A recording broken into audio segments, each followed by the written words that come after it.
Alrighty, well, welcome to this week's Ask Us Anything. As usual, it's been a really busy week. Going sort of back in time, there was a little test done last week. In fact, as we finished last Wednesday night, we were looking forward to this thing actually occurring. And that was the Starship SN8, well, pretty spectacular test. And I do recall that as we mentioned it, we sort of guessed it would be spectacular. And it certainly didn't let us down on that note. This is a slightly different view of the test that I think might show another perspective.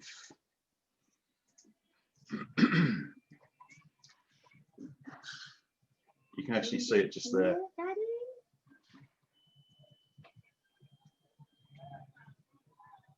Wow, Sam, can you see it?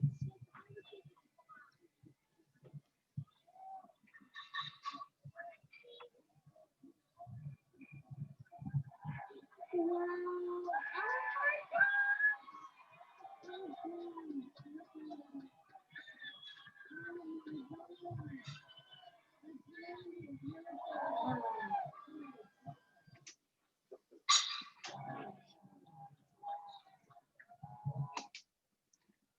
So it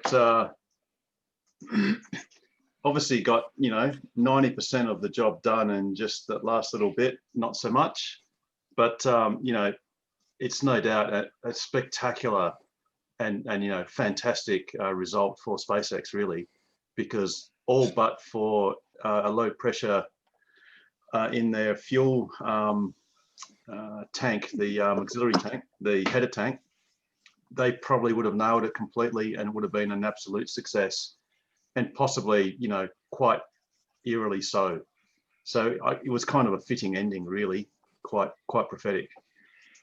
A little bit later on, we actually mentioned this last week, but it was actually completed. Tesla completed their $5 billion capital raise, and it took all of one day, Pete.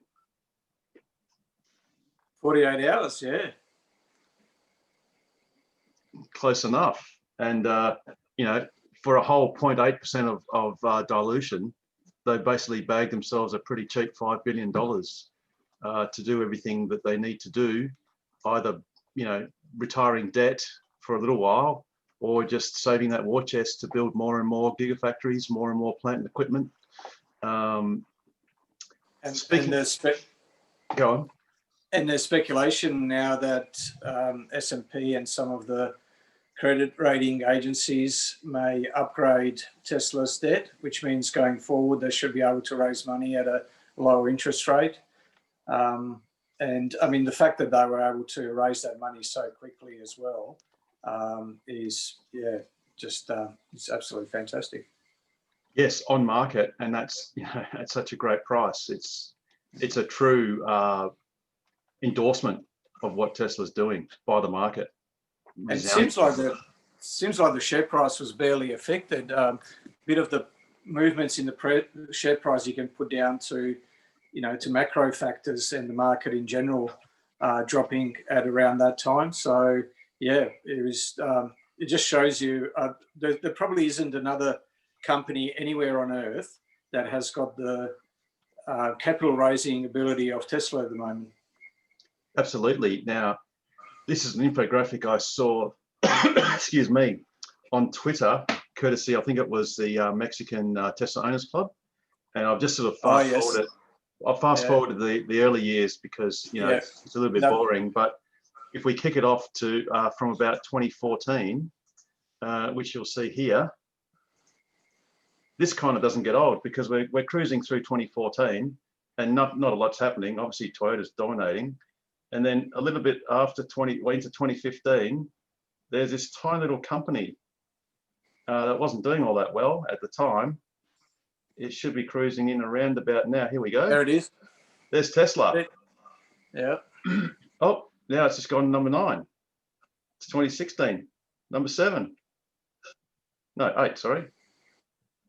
Oh, we just skipped a bit up. It's only 2017. Model 3 was just hitting its straps. Well, barely. No, actually barely. And it doesn't take too long before all the other companies start looking a bit sad. And what's absolutely incredible is if you have a look, that's an old market cap as well. It's above 600 billion Yes. now. And if you have a look at the other 9 combined in that top 10 list, the sum of all those wouldn't be as much as Tesla's market cap alone, which is absolutely incredible. It is. And the bears will say, oh, it's just a bubble and it's all just rubbish. But, and the bulls, well, the bulls say what they do, but the realists say, well, this is real because Tesla is the only company in that space that is going to show genuine growth. Whereas all the other companies are just, well, enduring, endless pain. And with COVID in 2020, there isn't a single one of those companies that has had an increase in sales apart from Tesla from the year before. Yep. And the average drop was 20-30%, which is huge. Yeah, absolutely. Yeah, it's actually sort of quite frightening for the other companies, really. And as we can see, with Volkswagen, they just really don't know what to do. Certain people are trying to do their best, but you just can't run a car company by committee because no one's going to agree. Yeah. Now, moving on. Now speaking of car companies and things, money and new developments, Tesla have announced, well, actually, I think it was Elon Musk announced in an email that the Model S and X production lines are going to shut down for 18 days from Christmas Eve. And of course, there's only one reason why they'd be doing that, one truly plausible reason, or most likely reason, and that's obviously that Tesla is planning to bring out a facelift version of the S and X. Yeah. And possibly integrate the new 4680 structural battery pack. That would be really awesome, Pete. I really hope that's true. Yeah, wouldn't that be marvelous? And I guess the stated production capacity of the prototype cell line was, I think, 10 gigawatt hours per annum, and that's more than enough to do all of the S and X supplies, and also possibly bolster Giga Berlin's Model Y line as well when it comes into production, which won't actually be straight away. Like, it won't be anytime really soon. So I guess there is a bit of time to actually get into the S's and X's and then keep spooling up. I mean, that would be amazing. Exactly. And it would dovetail nicely into the Plaid Model S coming out later this year. Sorry, next year. So I think that's really exciting. Yeah, the world's fastest production by a country. Yes, absolutely. So we've got someone that's... Someone's microphone. Jun. Is that Brian? Jun. No. No, Jun Ho. Jun? No, I just muted Yun, and I think that's gone away. So sorry, Yun, but you were making too much noise. Not your fault. It's just one of those things that happens. Yes. So, and interestingly enough, it was almost predictable that there would be a shutdown because on the worldwide non-US order pages, if you tried to order an S and X as of last week, or should I say, yeah, if you tried to do it last week, their expected delivery dates period was March next year.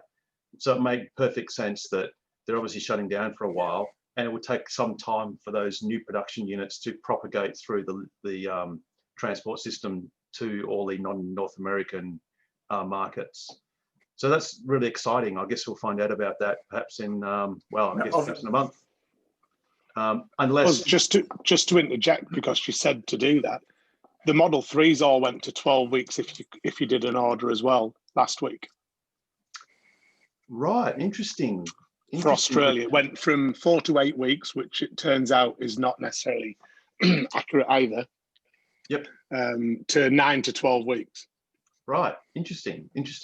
Well, the Model S's and X's, they were March from about at least 3 weeks ago. Because I do remember being interested and wondering what was happening. But yeah, that's interesting there, Christian. I mean, the Model 3, the Model 3 you'll get now will be the refreshed Model 3. So whether that's got anything to do with it, although I was speaking to one of our TOCWA members and he's expecting to get his refreshed Model 3 before Christmas. Yeah, there's 800 here in country that are the refresh model. But yes, even if you ordered in the middle of October, it doesn't mean you're getting one. There's insufficient cars for the number of orders. I think the refresh started on the 5th of October, the production of the refresh model. yeah, cool. In fact, the Driven, Bridie Schmidt had an article showing one of the new refresh models in Australia, and that's obviously with the heat pump, which is a great thing in winter. Obviously, you know, we don't over here certainly have the same severity of winters that many other places do, but it's still a great thing. It's absolutely terrible when you can't make enough cars to supply the orders. Terrible. Horrible problem to have. It's probably the best problem to have, basically. Yeah, exactly. Now, moving further down into the news, there was an article saying that SpaceX has gotten nearly $1 billion to subsidize internet across 500,000 homes and businesses in rural and remote areas of the United States. So that's a great bit of news for SpaceX there. It's obviously a great endorsement of their technology, and it just shows, you know, how useful it can be to getting, you know, proper internet throughout the world. Now, on that note, I've come across an interesting website which basically shows you all of the SpaceX, all of the Starlink satellites. This is actually a live view. And it's actually, the website you can see there is satellitemap.space. And this basically shows all of the Starlink satellites currently in orbit. And it shows their status and their altitudes. So if we pan across to North America, between the parallel red lines here is actually their beta coverage. So, and you can see why, because this is the top of the orbital plane, this is where most of the satellites bunch up. So they're at their densest at this latitude. Now that also follows in the Southern Hemisphere, but there's not much in the Southern Hemisphere that's at that latitude, unfortunately. So that's a pretty cool website if anyone is sort of curious about how the Starlink constellations work. Just for reference, if you do look, you can see a whole lot of satellites bunched up. They're actually at a low orbit. So they're about 300 kilometers in altitude. And what they actually do is, because they're lower, they naturally orbit the Earth faster. And if they want to actually deploy satellites, so these are the same constellation, and a couple of these are as well, what they do is they actually just boost themselves to a higher orbit, which then causes them to slow down and sort of lag behind their friends, basically. So that's a pretty cool website anyway, just to keep up with the Starlink progress. Now, So Harold, yep. all those satellites there, they were all bunched up. Does that mean they've only just recently been deployed, or? No. You see, there's actually 1, 2. I think there's about 4 tranches that are still boosting themselves. So you can see there's one tranche there. There's another one here, another one there, and I think there's a couple. There's actually 5. There's one there and one there. So generally, the closer they are, the newer the constellation. So if we just zoom in here, for instance, these are quite close. These are the Series 14, and there's actually, yeah, that's the second last lot to go up. And you can see these are at 378 kilometers, but there are some laggard ones. You've got to sort of have a bit of time to study it, but basically what they do is they're all bunched together, and then, like I said, they boost themselves up with their ion drives, and by doing that, they actually then effectively orbit slower, so they fall behind. So as you want to sort of space them out, you just get the last one, boost it, it slows down relatively to all the others sort of pull away, and then you wait for the next one to boost, and so on, rinse and repeat. So you've got to speed up to slow down.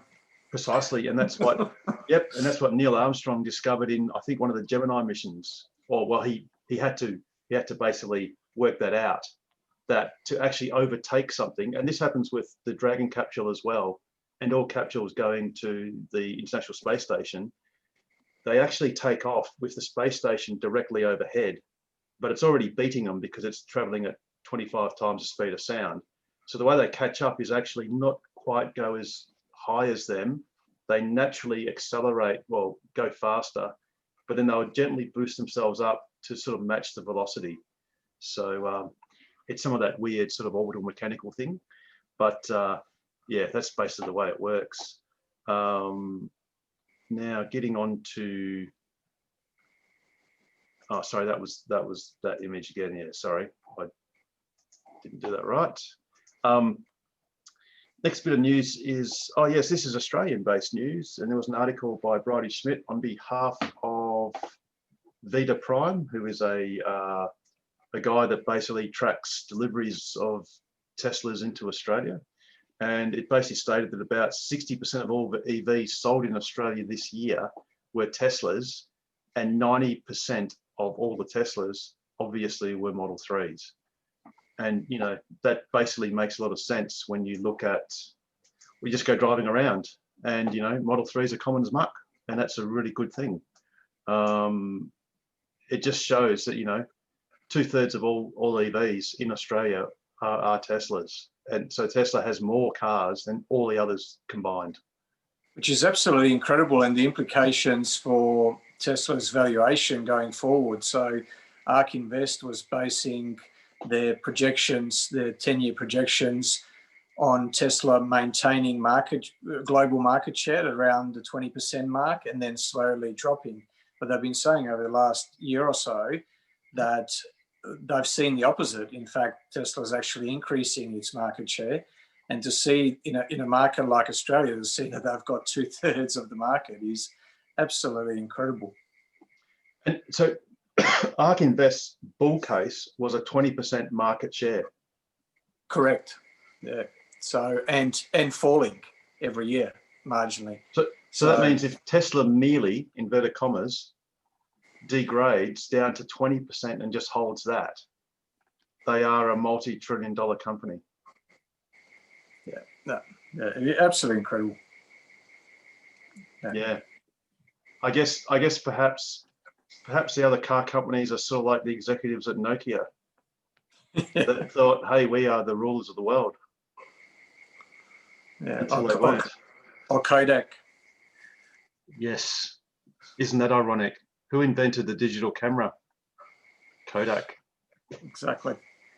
Wow. Awesome. Now I've got a couple of little side bits of side news. The Australian Electric Vehicle Association WA branch, EVA, has a Christmas celebration at the Camfield this Saturday, the 19th of December at lunchtime. So anyone and everyone is invited and welcome to come, all TOCL members included. So I think a few of us will be going. We'll publicise that. I think Rob will put that on Facebook. Yes, thumbs up, awesome. So there may not be seating because the Camfield is just booked out chockers everywhere. So it might be standing only, but that's okay. It should be a pleasant afternoon. Also a bit of associated news. We've got news that the CEO of Ravensthorpe has signed the design query analysis application form for the installation of the EVA crowd-funded fast DC charger going into Ravensthorpe. So that brings the installation of that charger one giant step closer. So fingers crossed it can finally be done in the next month or so, which will be a wonderful thing, especially if you want to go to Esperance and do it without having to either hypermile or charge on AC at Ravensthorpe. So that's a great achievement, and it's something that's going forward. Do we have any likely timescale on that? No. The design query analysis basically involves Western Power checking their actual grid at that location, which is at 88 Morgan Street in Ravensthorpe. I think it's near the Visitor Centre and Museum. So basically it involves Western Power checking that they've got enough surplus capacity, you know, that it's not going to stress their lines or their transformer or whatever. Bearing in mind that Ravensthorpe, I think, is the end of the Swiss. So it's the very last town on the Southwest interconnected system. So obviously they have to be mindful of loads and all that sort of stuff. Now, the last bit of news. The Swiss, by the way, for everyone, it's the interconnected system. So it's the edge of the Western Power grid. Past that boundary, it's Horizon Power, who's the network operator. That's right. In fact, Hopeton, which is 30 kilometres south of Ravensthorpe, is not on the Swiss. So it's not part of Synergy's interconnected system. That power supply, or that power, is actually supplied by Horizon Power, as is Esperance and Esperance. Now, in the last bit of news, which is the NWIS. Sorry, say again. I was just saying. So that's the NWIS. So the Northwest system, versus the Southwest, Sorry, yes, absolutely. Now, the last piece of news is a release today by Energy Minister Bill Johnston, who announced that there is a trial of what's called an innovative electricity price pilot plan. Basically, what it involves is 400 residential Synergy customers who will participate. And what they do is they will be able to pay 8 cents per unit from 9 a.m. to 3 p.m., which is the carrot. And the stick comes from 3 p.m. to 9 p.m., whereby they pay 55 cents a unit. And then on the shoulder period, which is from 9 p.m. to 9 a.m., it's actually a discounted 20 cents per unit.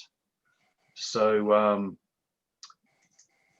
so that's interesting. I think disappointingly, it's a 12-month trial that I think is only really just starting now. So basically, nothing will be done for the next 12 months. My personal opinion is they should just release this tariff as it is and ask the market to participate if they want to, and let the market decide whether it's a success or not, because it clearly makes sense that if you're providing a strong pricing signal to use electricity during the middle of the day, well, that's what people will do. And if there's a stick that says you shouldn't use it from 3 p.m. to 9 p.m., which is the traditional peak period, and the worst part of the duck curve, you know, people will modify their behavior. You know, you can charge your cars during the day, soak up all that excess solar, which is about to catastrophically affect the grid. I think Minister Johnston, in an interview with the ABC radio, actually said that they prefer to do something like this than what the South Australian government is inclined to do, which is actually to disable remotely, remotely disable solar inverters by using frequency as the controlling mechanism. So this is a step in the right direction, albeit unfortunately it's a very small step and a rather long step. But you know, we're dealing with government instrumentalities that need to study things thoroughly, inverted commas, and you know, see what happens. What's a shame is that, as you said, that it's only a 12-month trial, and we're still in that overlap where there's still a lot of people that have put in solar 10 years ago, and their 40-cent or 47-cent feed-in tariff runs out in the next months. You're not going to be capturing a lot of those, probably the most likely people to respond to this price signal, because the whole idea is of this tariff is to promote batteries, really. And those are people on that 47 cent, they're absolutely ready to go with batteries. So it's a shame that they're making it a 12-month trial, because they may possibly not get a accurate an accurate indication of how successful this could be going forward.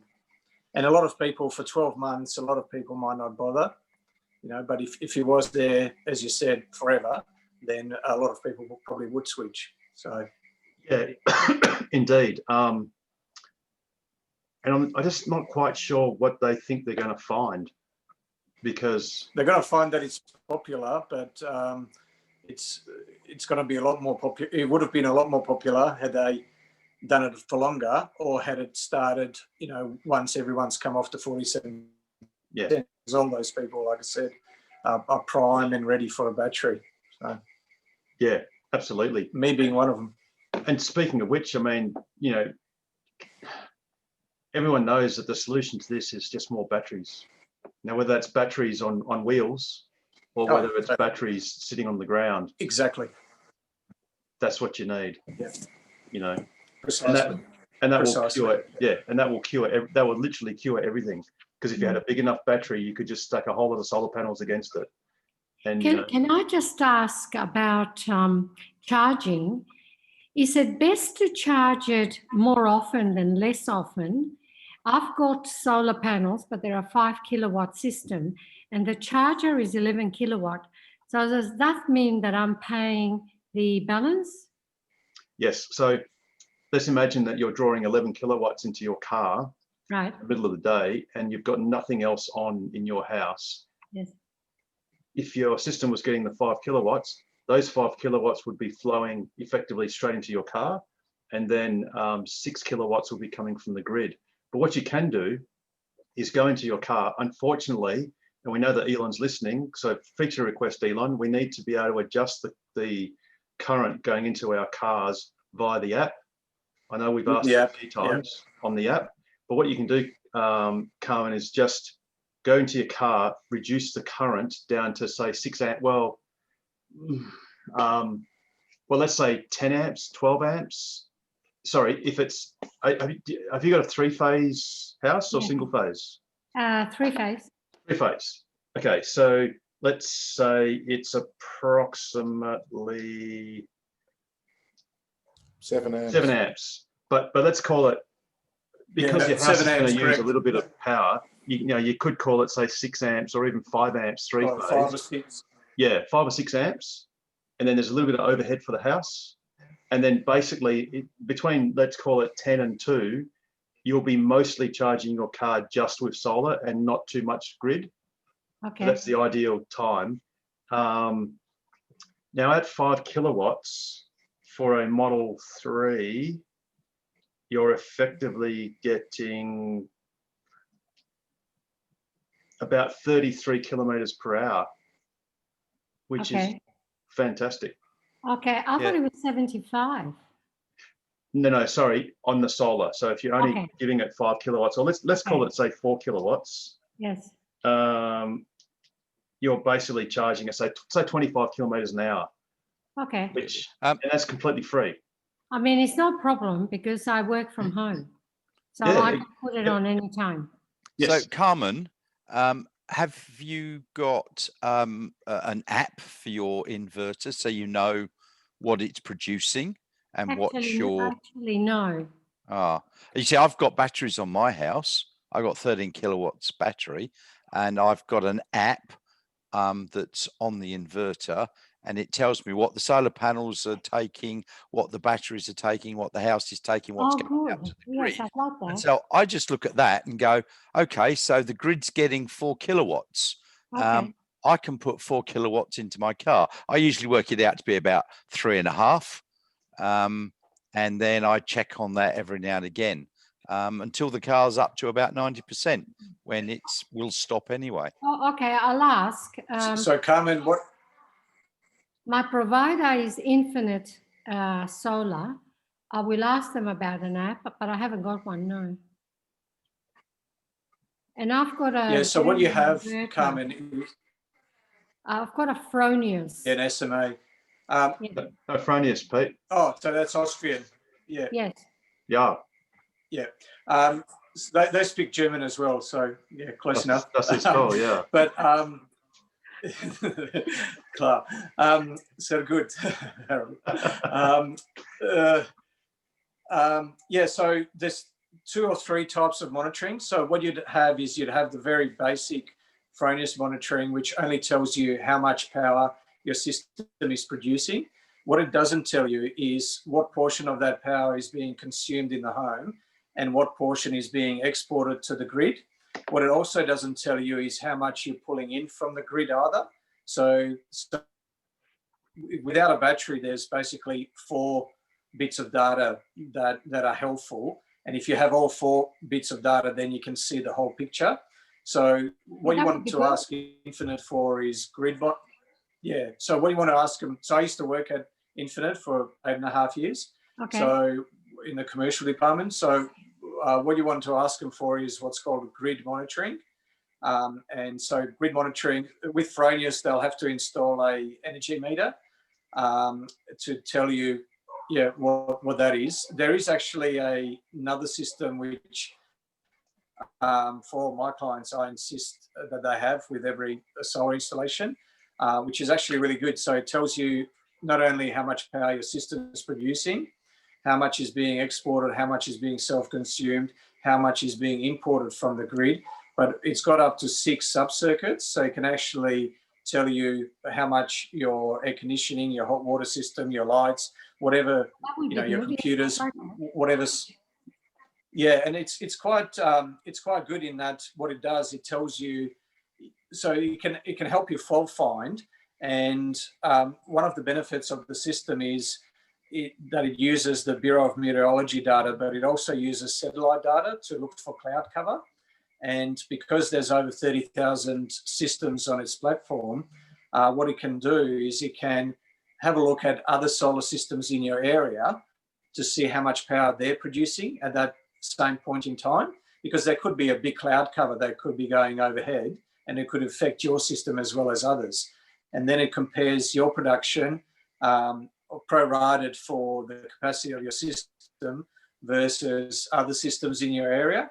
And if your system is underperforming or if there's an issue, it can give you an alert and it can suggest most likely causes, etc.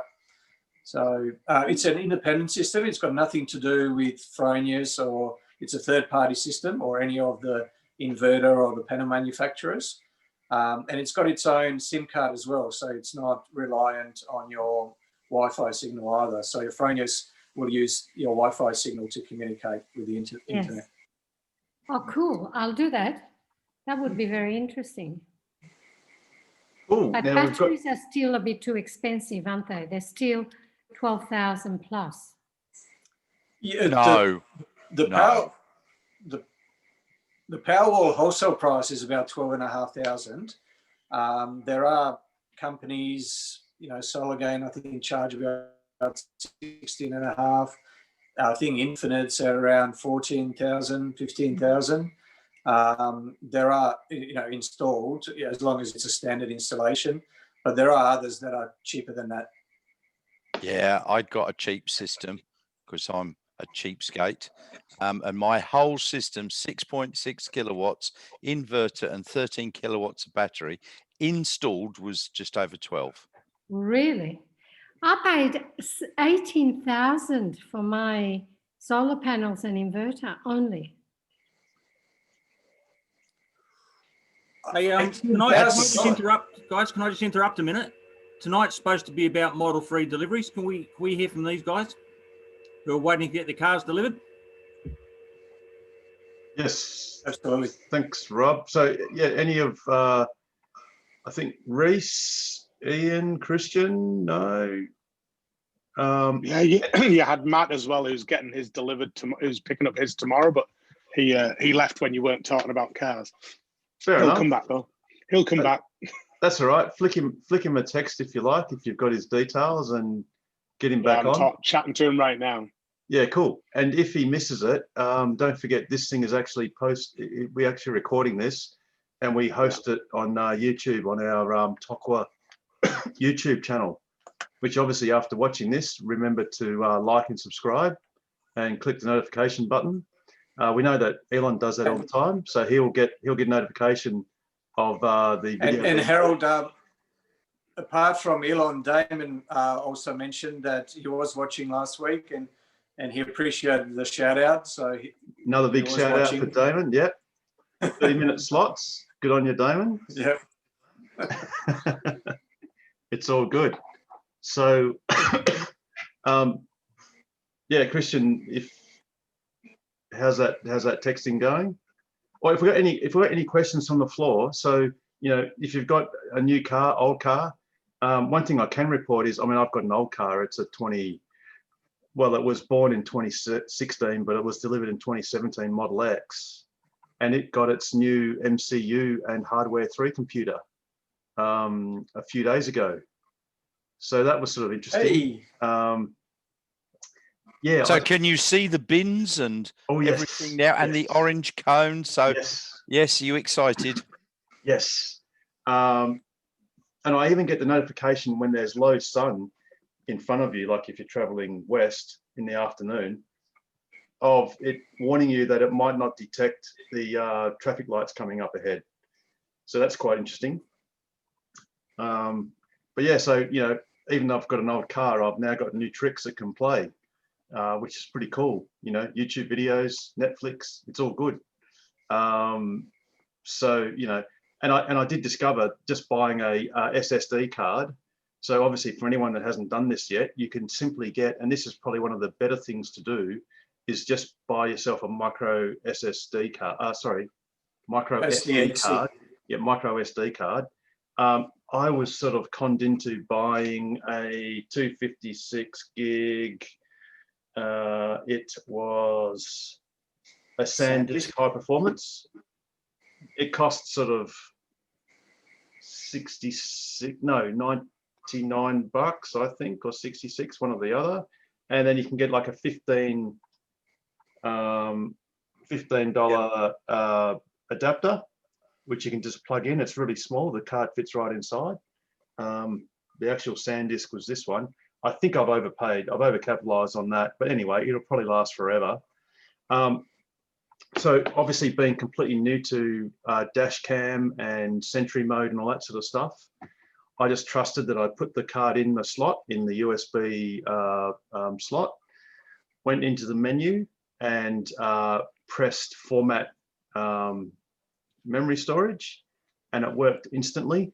And then I finally found the logo for the Sentry mode and the little camera symbol, which you use for dashcam. And obviously the great thing is, as you're driving along, you can in the menu set honk to record, or it doesn't actually, it's always recording, but it will save a 10-minute clip. 5 or 10? 10 minute. I didn't think it was that long. Yeah. 10. Nigel's saying 10. Nice. Yeah, it's 10 minutes. 10-minute slice, which I think it's possibly the 9 minutes leading up and a minute after, because then you have then you can also view. So when you're parked, you can just press the camera symbol again, and there's a double menu. I forget what the top bit says, but the bottom one says view recordings, and they categorize them in the most recent, which is actually the last hour of recording, because that's a buffer that eats itself continually. So whether you're driving or whether you're parked with Sentry mode on, and for those that don't know, Sentry mode is simply where the cameras are running and you're not in the car, and the car is either locked or just closed, and it'll use the ultrasonic sensors and also shock sensors, like basically the alarm sensor, to record. Well, it continually records, but it will then keep a 10-minute or so. Sorry, is that 10 minutes, Nigel, the Sentry alarm thing? Yep, 10 minutes as well, of an event. So, and the great thing is it already has recorded it.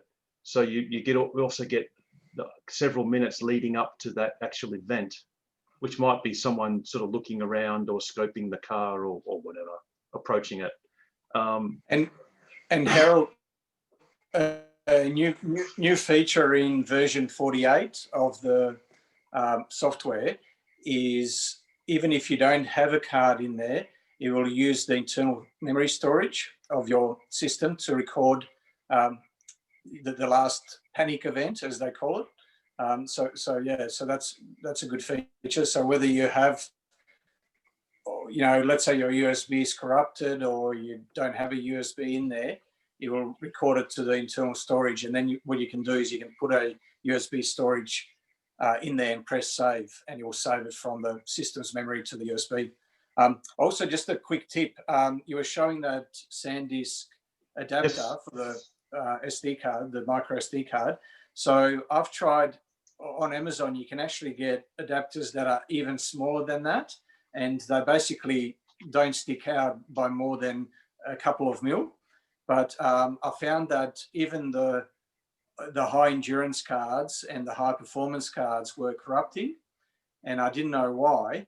And I thought, well, I'll try that. It might be the adapter, and sure enough, it was actually the adapter. Yeah, wow. So I didn't think the adapter could corrupt the card, but by process of elimination, that's the only thing that I can see has been doing it. Because since I've put the proper SanDisk one in there, because those were sort of no-name Chinese OEM, adapters from Amazon, so since I've put, and they didn't seem high quality when I got them, I must admit, but yeah, since I've put the SanDisk one back in there, the original, haven't had any problems. So cool. It does stick out more, but at least it's not going to corrupt the card. So. Yes, absolutely. Great. All right. Well, on to Model 3 deliveries. Who has a Model 3 that is due to be delivered or has just been delivered?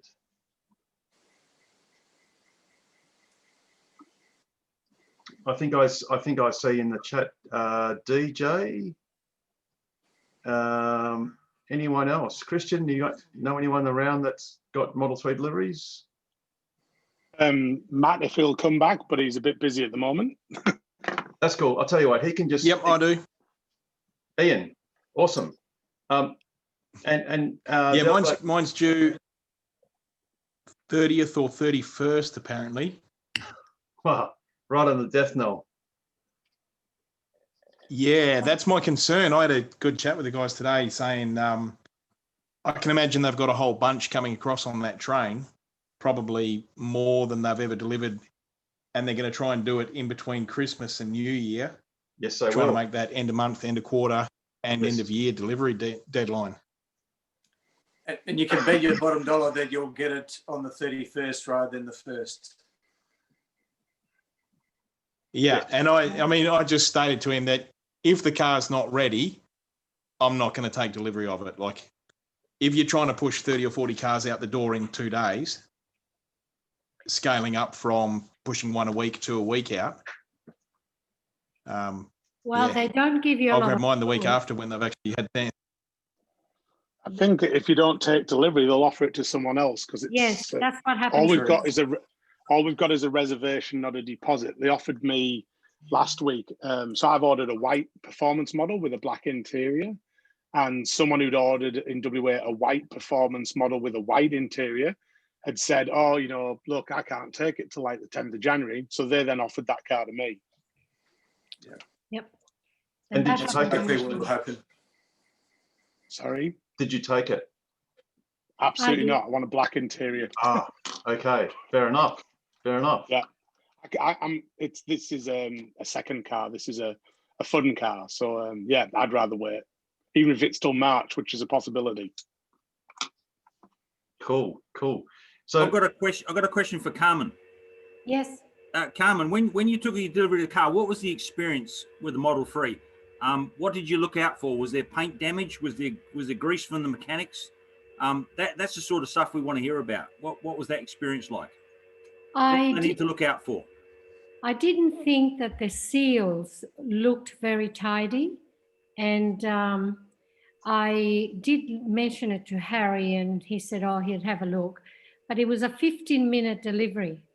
It wasn't enough. I had no idea about anything really.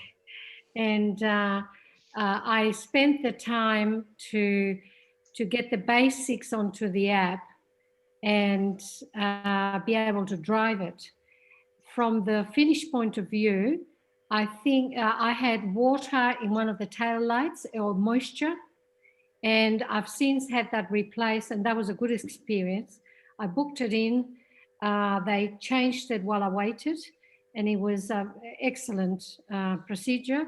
And while I was there, I bought car mats and and the roof sunshades. So that was all good. But I think there are some detailing on the car that I don't think is as good as it could be. Did you take photos of the car? Would you think that would be wise to take photos of the car maybe when you take deliveries for Okay, that's a good idea. Yes. Yes, I haven't. And what I would also do, is if you, so you're very lucky that you had a 15-minute, that you had 15 minutes. I had about 30 seconds over the phone, and all I had was the truck driver on my driveway. And coming to the end of the quarter, especially on the 30th, 31st, if you get any longer than 5 minutes, you can count yourself very lucky.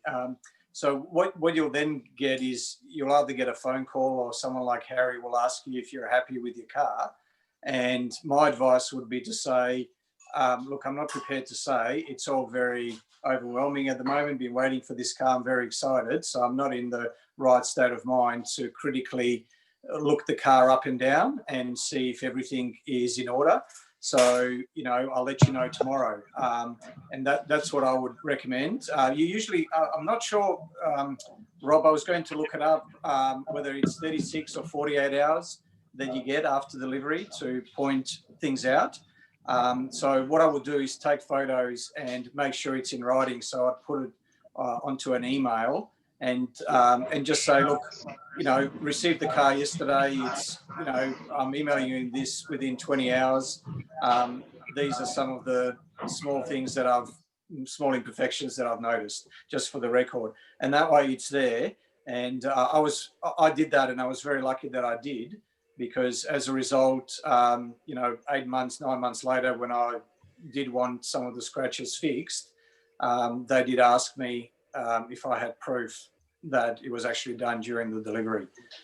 So yeah, I would definitely send an email to Tesla, to the Melbourne Delivery Centre or Perth, you know, wherever you get your communication from, and I would include the photos in there so that they have it.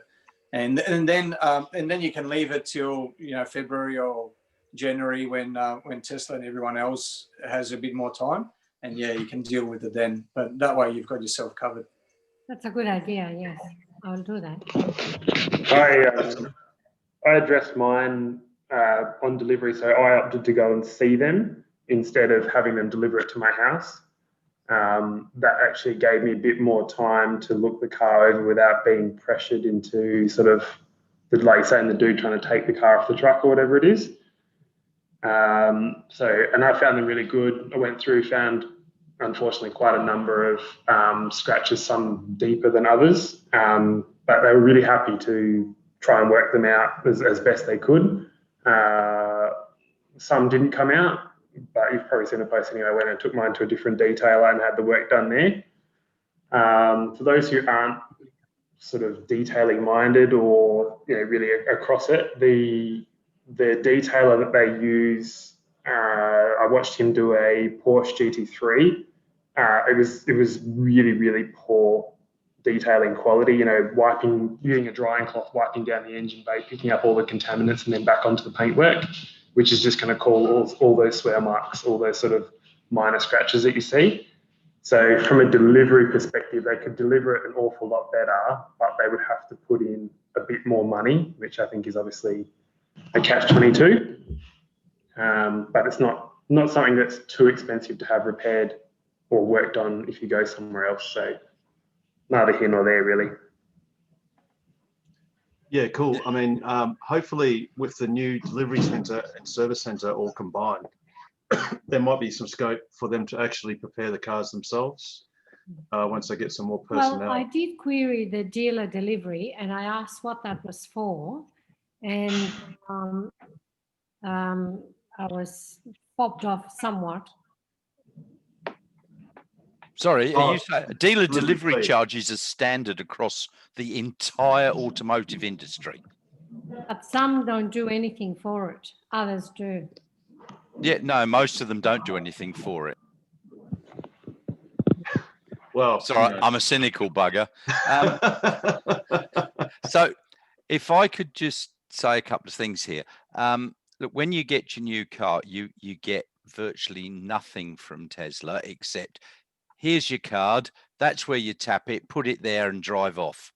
Now, when I did a referral and the guy got his car, I said, look, when you've got it, let me know and I'll come out. And I spent an hour with him and went through just about everything. That's great. And I think that is a very useful thing. I'm happy to do that for anybody that's got a new car. I won't charge you much, a couple of $1,000 or whatever. That's generous. I'll do it for $19.99. Bugger. But I think if some of us we've had our M3s now for almost a year. We've got a good idea, and within an hour I can go through just about everything on the setup, what you can do, and advice on cables and charging and apps and so on. I'll take you up on that. We can have lunch after. Okay, done. But I think if a few of us could go out and help these new people. I mean, when I got mine in January, it was the truck driver drove it off the back of the truck, drove it into my driveway, said, here you go, here's your keys, and disappeared. And then I had to email Tesla to say, I've got it, it looks all right. And then they phoned me and they took me through about 5 or 10 minutes of how to marry up my phone to the car. And that was it, really. There wasn't very much. How to adjust the mirrors and the seats, and any idiot could have probably managed that. Yeah. But I just think that then I sat down, I read the manual. I had to go through everything slowly over a few weeks, trying to work out what each bit did. And I think, if somebody, I'm quite happy to come out, but I don't want 20 people to do. Phone me tomorrow, please. Yeah. No. Well, Harry delivered mine personally, because I'm only a couple of streets away from the Netherlands, and he took an Uber, and he had ordered an Uber 15 minutes after delivery. So I tried to stop him leaving, but he couldn't. The Uber driver was there. Something the club is trying to do is actually organise. I was just going to say, something the club is trying to do is organise an arrangement with Tesla at the new service centre for us to actually do an after-hours presentations or walkthroughs of cars, particularly for new owners. And we're basically prepared to do this on a weekly basis for as long as that is relevant. And I think the good news is, I think it's going to be very relevant going forward. Yeah, I'm happy to help out with that. Yep, Tesla sales are going up and up. So that's something that's an open offer to Tesla that we'll be making very shortly. And hopefully that's something they'll take up. Because it's something that I think all new owners need. Even though it is obviously an ordinary car, it is a car, there are a lot of nuances as far as electric cars are concerned in this state, unfortunately, at this time. Look, in 5 years' time, it'll just be like any other car, and that's awesome. But at the moment, it's not. One of the big pro tips, the first thing you need to do is get this app. Now, this is the website version of it, and it's called PlugShare. Oh, yeah.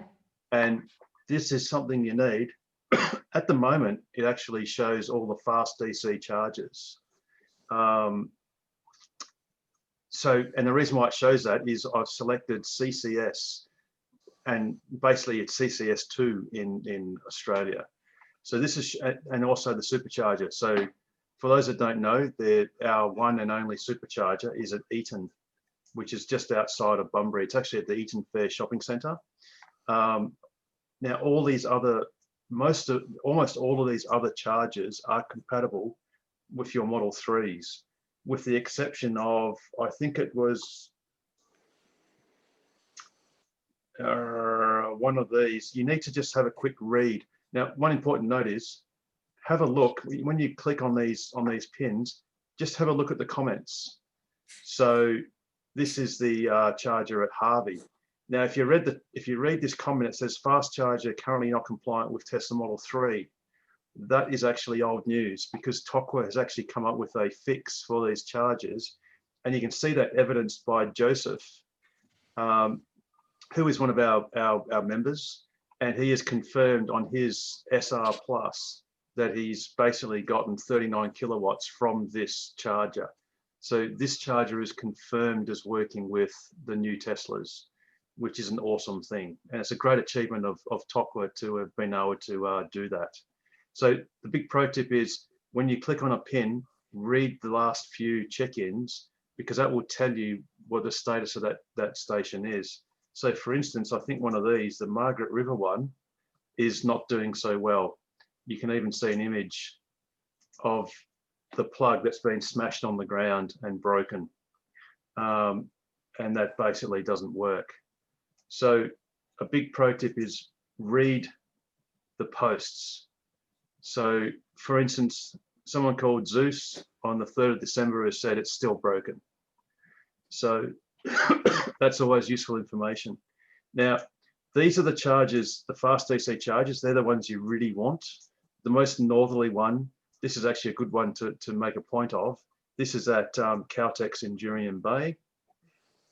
And it's actually a tritium fast DC charger. However, it's running on, well, it will be running on a biodiesel generator, which means that you need to go inside and and ask across the counter for them to start up the EV charger. And then, as you can see on PlugShare, it's basically 70 cents a kilowatt hour, and the minimum charge is $25. And there's a bit of detail here, and then you've got your check-ins. So the last one we had is Miles on the 13th of December. And when TOCWA did our Kalbarri run, we've had quite a few check-ins.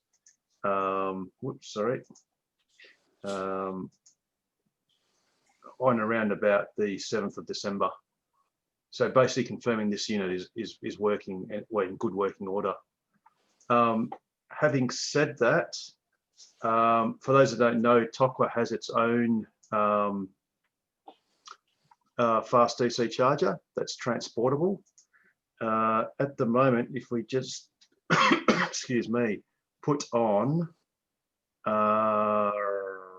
include,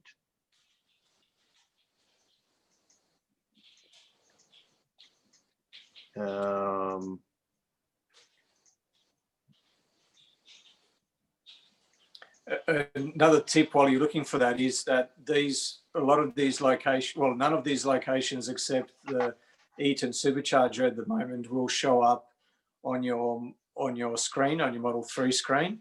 So that's why this app is so indispensable. Eaton was textbook. It was amazing. Yeah, Eaton's Worked fantastic. so well. I'd like to see them everywhere.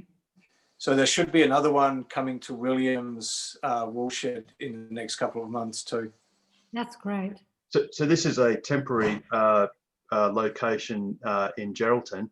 This charger isn't actually there at the moment. It's in Malaga, and it's going to be sent back up to Geraldton in the next few days.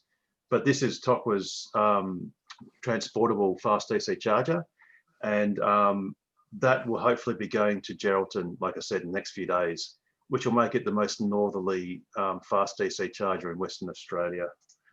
But at the moment, I've just hidden it away as a 10 amp wall socket under a home network so that people don't inadvertently think it's operational when currently it's not. But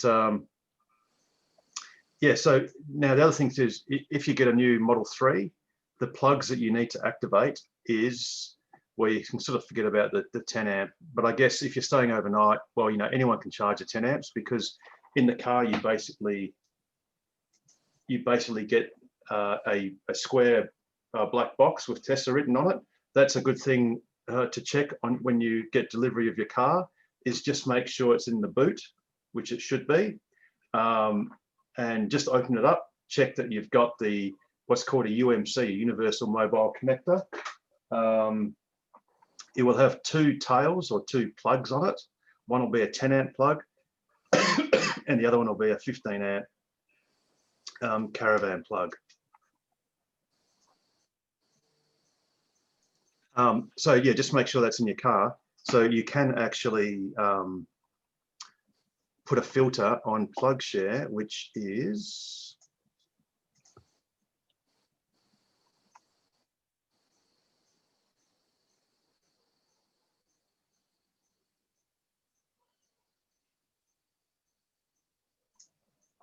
okay. So you select the caravan main socket. We just turn off the wall socket for now.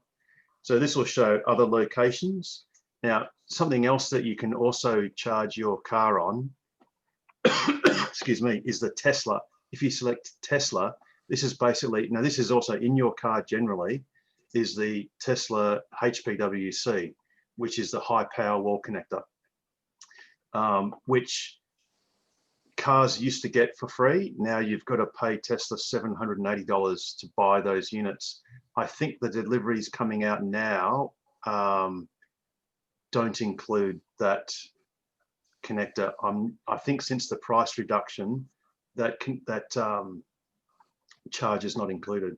Yeah, since the price reduction down to 73.5, it's not included. You have to purchase it separately. Yes, yes. But just a bit of charging etiquette. So a lot of these HPWCs, high-powered wall connectors, are supplied by people voluntarily, and most of them are usually free to charge on. So if you go to a charging spot, and you know, Williams Woolshed is one, and the petrol station at Lake Grace is another. There's plenty of them around. But if you use one of those chargers, and there's some in the metro area as well, and it's been provided free of charge, maybe just go to the petrol station or whoever's providing it, and maybe buy a packet of chips or buy something, and say thank you for the ability to be able to charge there.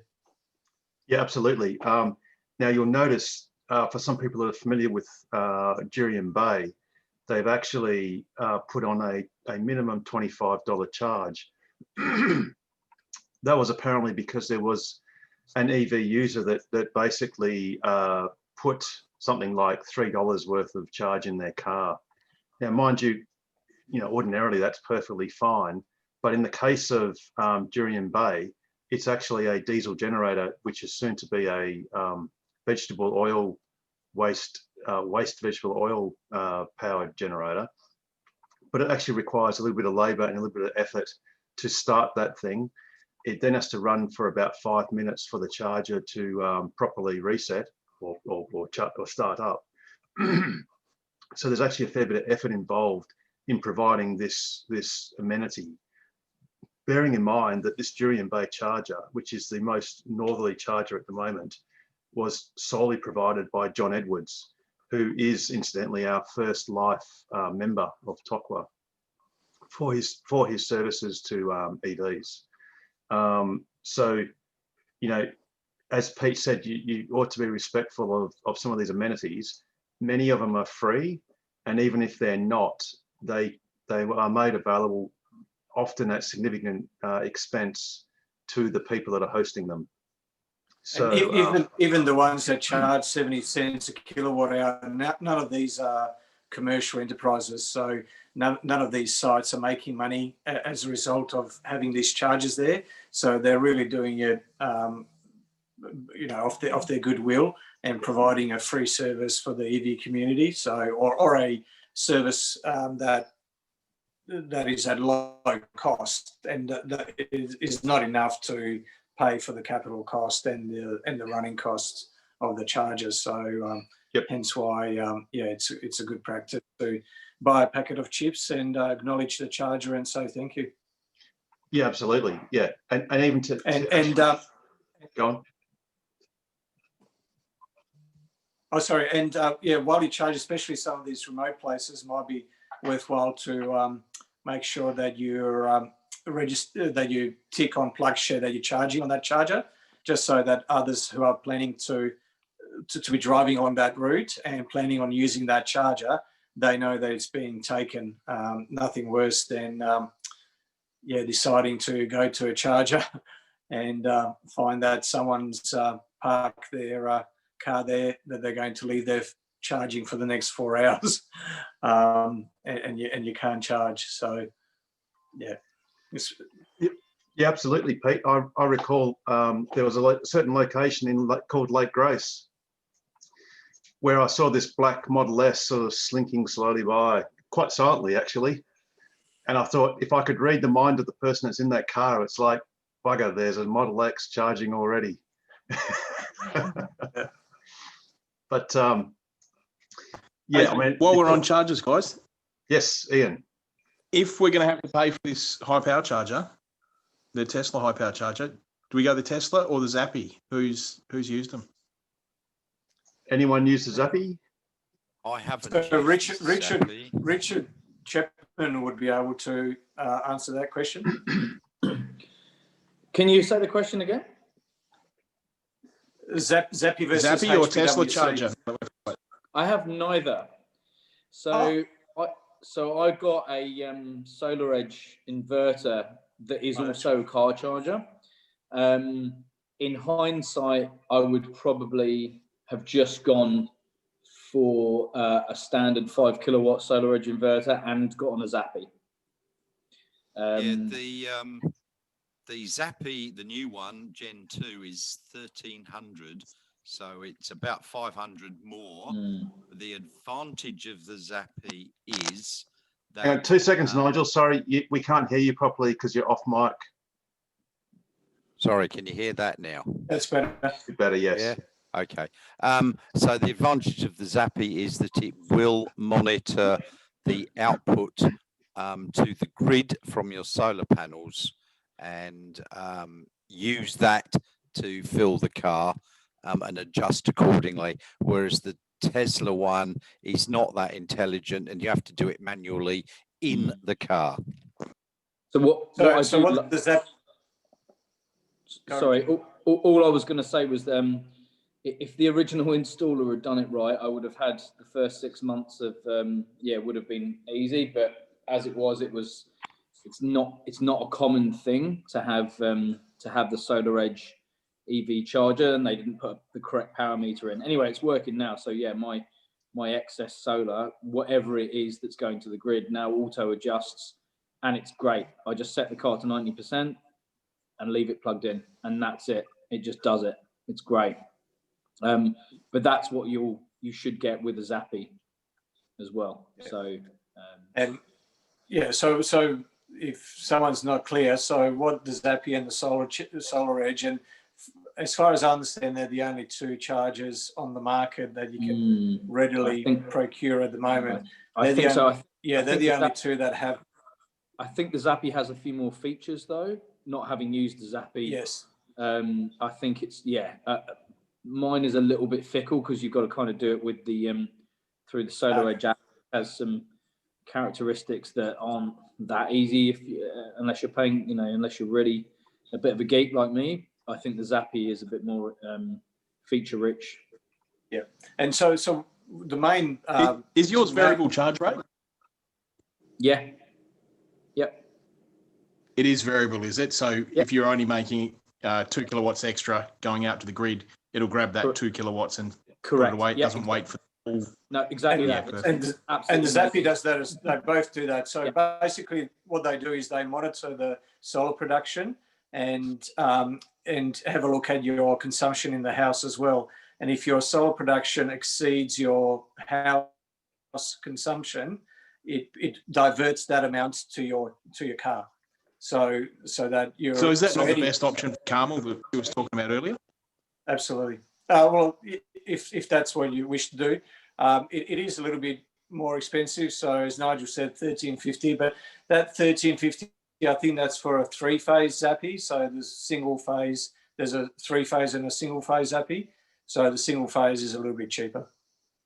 And just a quick I would- note. Sorry, there are some limitations. So the Zappy or any of those adjusting EVSEs for that matter, the minimum they can deliver to the car is about 1400 watts. So you can set in most of these solar-based EVSEs, let's just say, you really want to use those 1400 watts of solar. Sorry, say if you've got 1000 watts of surplus, you can actually program it so it will accept drawing in 400 watts, adding it to the 1000 watts of solar, so that, because you basically judge that you'd rather use 1000 watts of solar and pay for 400 watts of grid to charge your car. But if you don't, if you militantly just want to charge your car on surplus solar, then you've got to basically have at least a headroom of approximately 1400 watts before any energy can go to your car. Yeah. But then all of these inverters will then notch up their power going to the car as the solar from Increases. your system is flowing out to the grid, or would be flowing out to the grid, up until almost any level. So, well, a single phase Zappy can go to 7 kilowatts. The 3-phase, well, notionally can go to 22 kilowatts if your car could take it. Or in the case of Model 3, it would be 11 kilowatts if you had that much surplus. And another thing to mention also, that's a situation at the moment, but all we can get in Australia at the moment is the Gen 2 high-powered wall charger. So there's a Generation 3 available in the US now. That has the ability of, well, that's got a Wi-Fi connection, so you can accept presumably over-the-air updates. So I think you can use the Wi-Fi from your car or the SIM card from your car to communicate with your car to receive through the car SIM card to receive updates. In the US, what with one of the firmware updates, what the Gen 3 can do now is basically work like a Zappy or like the Solar Edge in off-grid mode. So if there's a power outage and you're using your Powerwall as a backup for your power, so you're running off-grid with the power out, you can actually set your Powerwall to a certain limit. So you can say, charge my Powerwall to 60 or 70%, whatever it may be. And once it reaches 70% of charge from the solar panels, then the rest it will put in your car as long as your car is plugged in. So presumably the HPWC, the Gen 3, will at some point receive a firmware update that will enable it to work similar to a Zappy, to be able to spill any excess solar to the car. Well, let's hope that comes soon. Absolutely. And that makes sense to integrate everything together. Yep. Yeah. Cool. So any other sort of... Yes, any consumption figures for driving around the city? 150 watt hours roughly as a good rule of thumb, depending on how heavy your foot is, but yeah. I'm doing under 140, but I've got an SR Plus. Oh, okay. So SR Plus is 140. Yeah, that's just all driving. If I'm in and around Perth driving or in the little towny things, Yeah. it's about 130 to 134. Okay, that's good. What car have you got, a Model Carmen? 3? What car have you got, Carmen? A Model 3 standard. SR, okay, yeah. So Yeah, so same as me. But bear in mind that if you do really short trips, you might have a bit of wastage. So for instance, even though it's warming up, it is possible that at the first part of the morning, your car might be a little bit cooler than say 21 degrees. So if you set your aircon to 21, it might actually do a little bit of heating. And then obviously quite quickly when the sun is out, convert to cooling. And that bit of heating can cost you a fair bit of economy. So it can make your figures look artificially bad, especially on a short trip. So you shouldn't be too hung up on, if you do a lot of short trips, it might look like you're getting fairly ordinary efficiency. But as soon as you go on any sort of reasonable trip, that economy will dramatically improve. The other thing too is Perth isn't as flat as everyone thinks. And I've actually seen myself where I've gone sort of, well, where I live is sort of at sea level, but you go sort of, well, you know, even like Wembley area or even Hammersley or actually even going towards my work at Malaga, there's Mirrabooka, you got those undulating sand hills and you actually gain a little bit of altitude, and that can actually have a big effect on your measured efficiency until you actually start going downhill, and then that can have an artificial effect the other way. So just in general, but should I, I've had my aircon on 19.5. totally Is that fine. not a good idea? No, totally. For cooling, that's totally Yes. fine. Yeah, that's the air conditioning is actually in cooling mode is very efficient. Okay. So, you know, one thing, if you wanted to try and optimize your consumption, it won't make a huge difference, but if you wanted to push it to the next level, you can monitor the temperature of the air outside the car, and it gives you the temperature at the top of the screen. So if you've got it set at 19.5 and you've just got into the car and you know it's been a hot day, and the car, but the car's been in the garage, and you know it's not that, you know. So basically what I'm trying to say is you can choose whether you bring in the air from the outside or you're just circulating the air inside the cabin. And you can try and work out where the air would be hotter or colder. And so obviously the less, you know, if you've got really hot air outside and you've already cooled down your cabin, then maybe put it on circulate. But the other thing to note also, with especially people that are getting their Model 3 and getting a EV for the first time, EVs work very differently, well, the exact opposite to internal combustion engine cars, in that, yes, you might be able to get 150, 140, 130 watt hours per kilometre in the city. But once you go on the open road, you'll find that consumption will go up quite a lot and your range will drop quite a bit. And that's because the car doesn't have the ability to take advantage of regenerative braking. So just because you're getting a certain range in the city, don't think you can now go drive that same distance on a highway outside of Perth, because you might get a rude surprise. And the road surface plays a lot with the rolling resistance. So a nice, smooth, newly tarmacked road is very efficient for EVs. You go down the forest highway where you get a lot of road noise, your consumption does go up. I've tested it. yes, I couldn't agree more. And furthermore, another app, the first app I mentioned was PlugShare.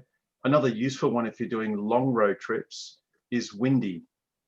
Download the Windy app and it'll basically tell you what we usually know, which is this time of year you get a sou'wester in the afternoon, and if you're punching into that wind, it is not your friend. If you have that wind at your back, you're going to have a great day. But as Nigel said, the chip seal roads, when you hear that road noise, that roar of the road noise, that is wasted energy, and it will basically reduce your efficiency. And again, if you're punching into the wind, it'll have a similar effect. So that's something to be aware of. Yeah, we've By the got a way- lot of that chip sealed roads around Rockingham. Terrible.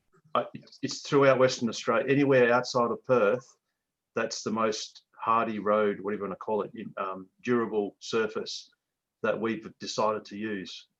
So yeah. By the way, if you're looking for the Windy app that Harold's mentioned, it's spelled WINDY, and there's a couple of them on the App Store. So you want the one with the red logo with the two ticks.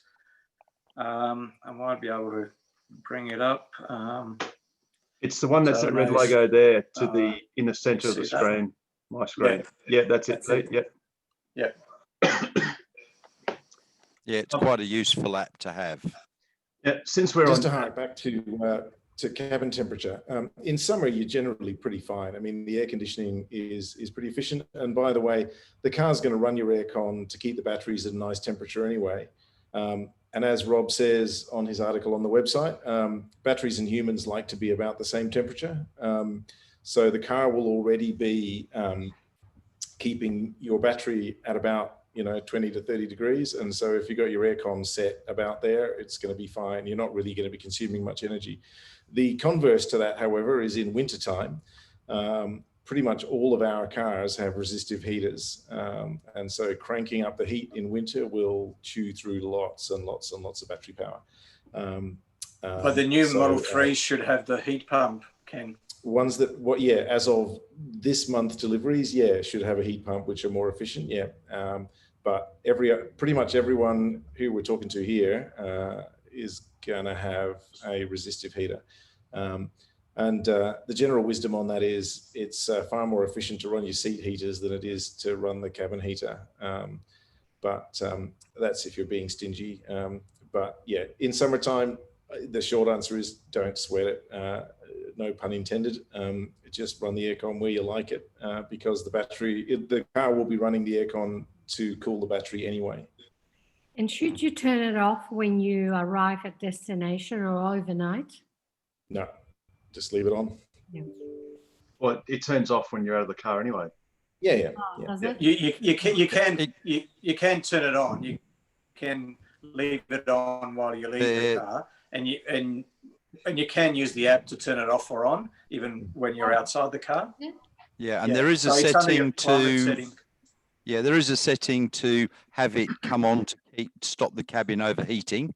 So once it gets to about 39, it comes on, which I've got set. But then if I've been in Perth on the train, I'm coming home, I'll turn the aircon on through the app. So it's 20 something by the time I get to the car. Yeah, it's by far one of the coolest features of having a Tesla. Today I saw a guy walk up to his Merc, open the driver's door, start the engine and walk away and order a coffee and then come back and get in his car. And I went, oh my God, it's very environmentally friendly then. Yeah. So you just turn on climate and set the temperature? Yes. Yep. Okay. And it will automatically, it will do everything else. Yep. And click it on auto as well. So just have it set on auto. Yes. And then you drive your car, you park your car, you walk away, you leave it alone because it will automatically turn off anyway. Okay. And then it will obviously automatically turn back on when you're back in the car, notwithstanding what the other guys have said on your app. If it's hot, then you're in a meeting, just turn it on manually. Again, cool. you get into the car, it'll be on. And when you get out of the car again, it'll switch off. Oh, that's excellent. So that always on is only for the duration of that session. So if you interrupt that session by driving the car, that will, or even, I think even if you just sit in the car. Correct. And then relock the car, that always on will basically then reset to being off. Yeah. Okay. So you certainly don't need to turn it off consciously before you exit the car. It'll do that by itself. Oh, great. And with the proviso that once the state of charge drops below 20%, it won't come on. The same as the Sentry mode won't come on. Yeah. And the overheat protection, the cabin overheat protection will seize that 20% state of charge as well. In fact, a lot of things happen at 20%. One thing that's less desirable at being below 20% is the fact that your 12-volt battery, which runs your internal systems, will also stop being topped up. So while it's okay to leave your car at below 20% overnight, perhaps once or twice, you generally don't want to do that often, or should I say regularly. But you certainly can do it if you just happen to be having to do that. And in terms of charging the car, the battery is happiest at around 50%. So going below 20% or above 80, 90% regularly and keeping it there for long periods of time is probably not ideal either. So, yeah. Okay. Yep. Well, that's cool. Carmen, I've linked the article in the comments there about getting the range from your car. Great, thank you. You can have a look at that. I wrote that about 3 years ago. When you're around town, I mean, you don't have to worry about range at all. You can just smash the car all day. But it's more for on a long trip where there's no charges. Yes. So what I'll normally do is watch Apollo 13 again. And, you know the scene where they try to save power? Yes. To get to Apollo 13 back? That's what it's like driving sometimes. Cool. You can always hypermile if you get into trouble. Oh, no, I If call you can't Harold. pay. I have to call Harold. You're welcome to that anytime at all. No, it was great. Thank you. My number is 041. Can't remember the rest. Just don't call him at 3 in the morning. Don't call me late for dinner. No. No, it's all good. There are a few other pro tips. Oh, well, yeah, I mean, even if you're hypermiling, and I have sort of done that, you can still have your aircon on, because if you compare the use of aircon in summer, bearing in mind what Ken said about winter, if you're doing, 80 Ks an hour, or say 100 Ks an hour, you are using on average between 15 and 20 kilowatts of energy to keep your car moving in a straight line. Your aircon will use less than a kilowatt. Yes. So you're I'm using only less worried if I'm running low. Yes, but the trick if you're running low is just go a bit slower, Yes. because that difference in speed makes a huge difference in performance. And I've said it many times, my car these days can't do more than about 350 kilometers full because it's an old car, but I have gotten it to do, 471 kilometers. Mind you, with the aircon on and a nice large Waco fridge freezer keeping beers cold in the back. So whereas some people say you got to go slow and sweaty, I go slow and cool. Yes. Because it's you got to enjoy the drive. Yeah. And you're better off having the aircon on rather than winding your windows down, because once you're over maybe 50, 60 kilometers an hour, the turbulence and the loss of aerodynamic efficiency will be greater than any benefit that you get to cooling the cabin. So yeah, once you're above 40, 50, 60 K an hour, better to actually have the aircon on rather than to have your windows open. Well, that's good to know. Excellent. Excellent. So are there any other questions on the floor? Any news, any quirks? There is actually one bit of news, Harold, that you forgot to mention. So you were on ABC 720 AM radio this morning. Yesterday morning. Yesterday. Yesterday, sorry. Time flies when you're having fun. But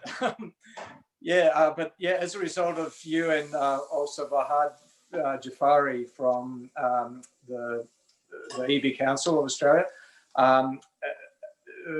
Dave Kelly actually chimed in and put a time frame on a 2-year time frame on the $21 million being expended for the EV charging infrastructure in WA. So that was a bit of news. 2 years is a eternity, considering that we've already said on Professor Thomas Brown's report for 2 years. So it's a 4-year delay all up. And as you said on the radio show, Harold, you know, Queensland did it in 6 months from announcement to implementation. So no reason why it can't be done sooner. But at least we've got a time frame. Yes, and I guess the thing to push now is ask questions as to why so long. Absolutely. And seek assurance that if they've said that because that will be the very last charger that gets installed, then let's pick the lowest hanging fruit first, and let's get all of the major towns populated with fast DC chargers. You know, granted, it might take a bit longer for some of the roadhouses and very remote areas, but there's no reason why all the down south locations and, you know, Geraldton, Carnarvon, Karratha, Port Hedland, Broome, for that matter, Fitzroy Crossing, Halls Creek and Kununurra, they all have substantial power supplies. They can all be done. You can literally plan it for 5 months and install it in 1 month. Was there any detail on how they would put chargers in off-grid locations? I think they're talking about using Horizon Power's containerized battery system and solar. Cool. Which is great because that's imminently transportable, pre-configured, and really simple to do. But as far as I know, there's no detail as to which chargers they're going to be putting in first or second, or, you know, the rollout or any methodology in relation to that. So yeah, but I think as a community, it's our job to basically press and say we want this to start very quickly, you know. And you know, if you look at Jurien Bay, for example, I'll just bring that up on the screen. This is John's charger on the back of Tokwa's shark fin adapter. That was taken from Perth, from John's workshop in Coburn to Jurien Bay in, you know, 3 hours. And going back the other way, there it is installed. You know, all it takes is 4 Dynabolts and a connection to a power source, and the job's done. And that's as hard as it is. And that can be done anywhere throughout the state where there's grid power or adequate power. It's as easy as that. It doesn't need experts. It doesn't need technicians. All these units are pre-configured and pre-commissioned, and they are literally just electrical appliances. You know, they're no different to anything else you plonk on the ground and connect to a power source. But they are very different to $1 million petrol station. Absolutely. You can't spill. You literally cannot spill electrons. They don't go anywhere. If you stick your finger in the socket, they'll go straight to Earth. It can move quite quickly. Yes. If I could just go back, we were talking about the Zappi chargers on the Evolution website.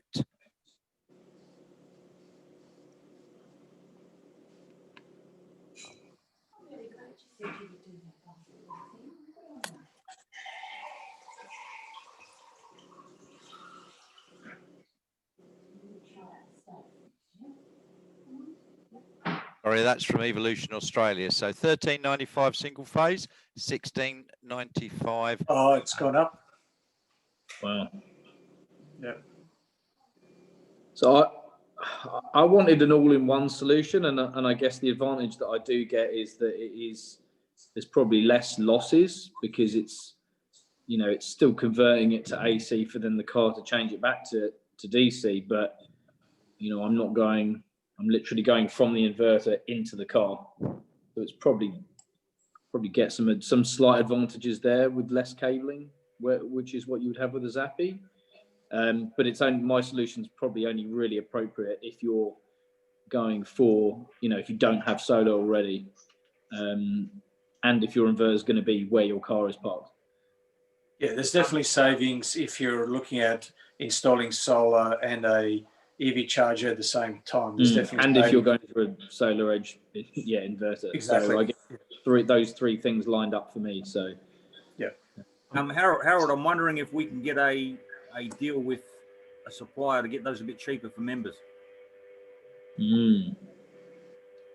There's a few people that want to post on our Facebook site. So yeah, there is a. Just hang on 2 seconds. Yeah, so Pete, solar and ducted air cons, that's not really a good mix. Well, it can be as long as you've got enough solar, but yeah, ducted aircon on a hot day, especially the older systems with no inverters, they can chew 12, 13 kilowatts, 14 kilowatts. So there's only that much that a 5 kilowatt inverter can produce, which is 5 kilowatts AC. And even on a hot day, your solar panels will derate. So even the best panels on the market have got a temperature coefficient of about 0.4. So basically what that means is if your ambient temperature is above 25 degrees, for every degree above 25, the panels will derate their output by about 0.4%. So let's say the silicon's at 65 degrees, which is 40 degrees over 25, 40 times 0.4, there's a 16% loss just because of the heat. On a midday in summer. So a 6.5 kilowatt system, may produce 5 kilowatts on a hot day, but yeah, that's got to be a north-facing single array rather than having it split in two. So yeah, so if you're running a 12, 14 kilowatt ducted aircon and you're only getting 5 kilowatts out of your solar system, yeah, there's 7 or so that you've got to bring in, 7 or 8 that you've got to bring in from the grid. Which is another reason why you've got to sort of carefully consider something like a Zappi purchase, because it's a lot of capital, and really you've basically got to say that you've already effectively pre-purchased roughly $1,000, $1,200 worth of electricity, or should I say, you've got to get that for free to even break even. Exactly. Bearing in mind that many people have a feed-in tariff, even as low as 7 cents, or maybe even, I think it's 3 or 5. Mine 3 is cents. 7. Yeah. Yeah. So let's say most people have already got solar for the last couple of years, have got 7 cents. 7.135 to be exact. Awesome. Thanks, mate. If you count the pennies, the dollars look after themselves. That's exactly right.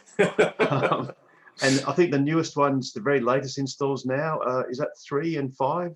It's 3 before 3. Sorry, Pete, go on. No, it's 10 cents between 3 and 9 p.m. 7 days a week. Any other time, it's just 3 cents.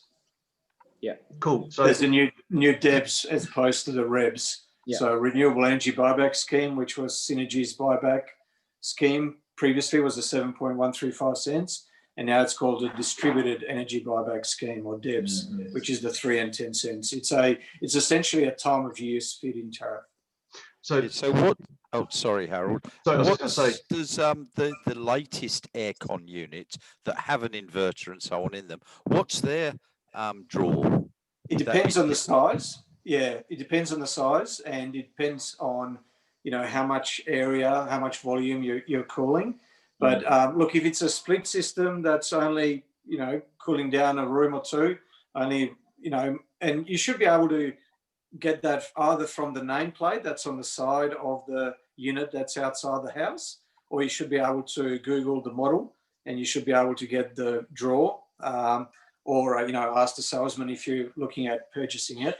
But a 2-3 kilowatt system will draw 2 or 3 kilowatts at the most. The awesome thing is at the most. The modern splits. So, sorry, you just hang on 2 seconds. The modern splits. I actually got some myself, and Richard did as well. They are amazingly efficient. Their coefficient of operating performance is roughly 5 to 1. So for every, let's call it 1 kilowatt you put in, it will move 5 kilowatts of energy. so they're very efficient. One thing, look, I used to be a ducted aircon man. They're awesome. They're silent. It's really convenient. But the problem is you're basically dragging the return air all the way through the house. Even though you're notionally, you may zone it to bedrooms or living areas, you may zone it to bedrooms, but that air is going to drag itself out the bedroom, leak out the bedroom, providing you haven't got teenagers that have got their doors closed. And I've actually had, kids with a window, like their window partially open for a bit of fresh air, their door closed in a ducted system.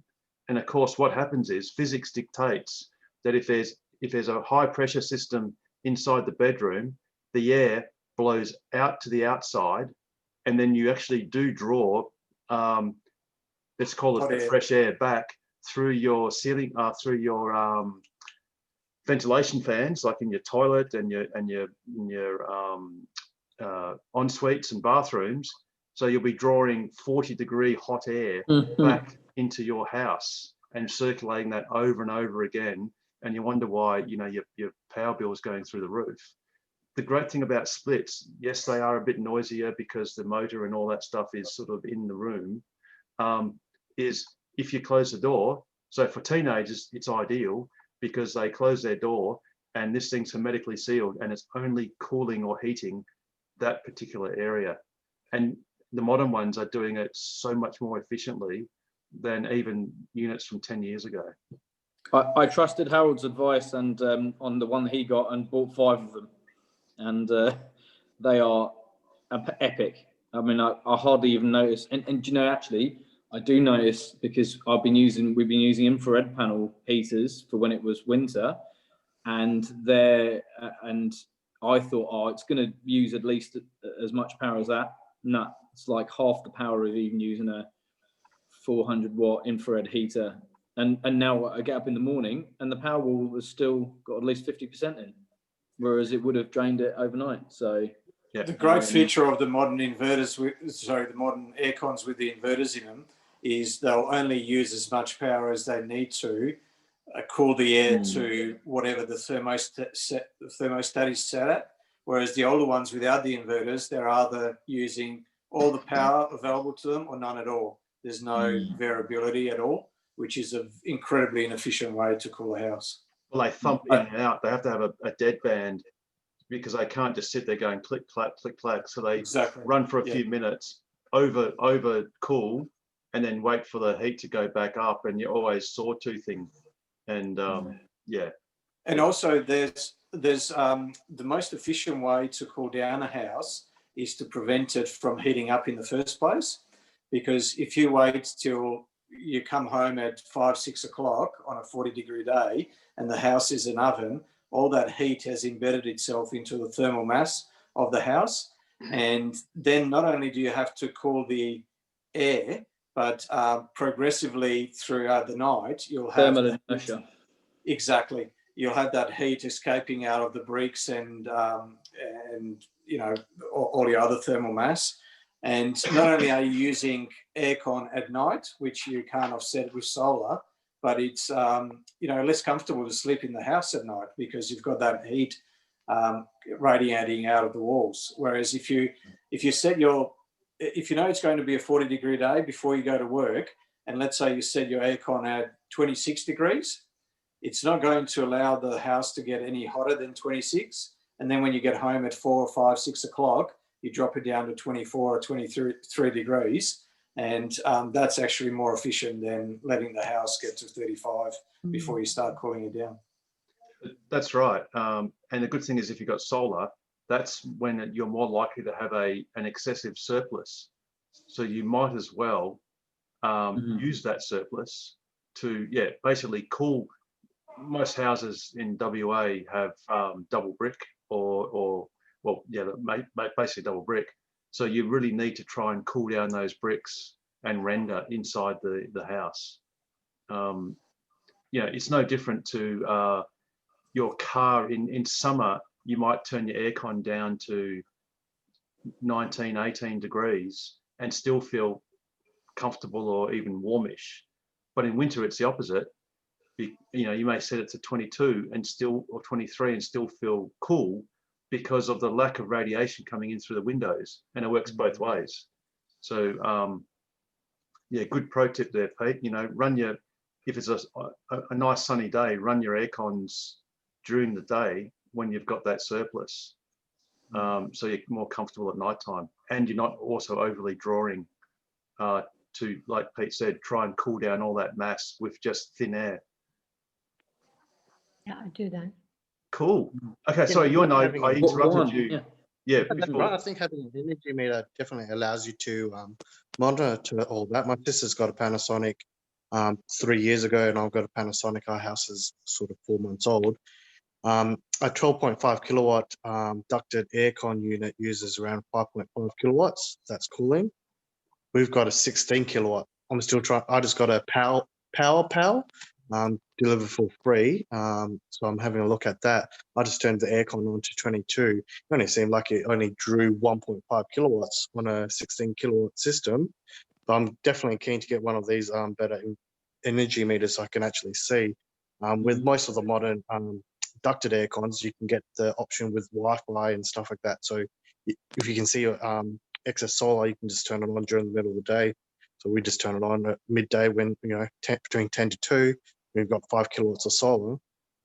Keeps the house cool when you get home. So it's good in that sense. Cool, yeah. But yeah, I'm curious on what a 16 kilowatt uses. If my sister's uses a 12.5 kilowatt is 5.5, I'm expecting 7 kilowatts of power draw.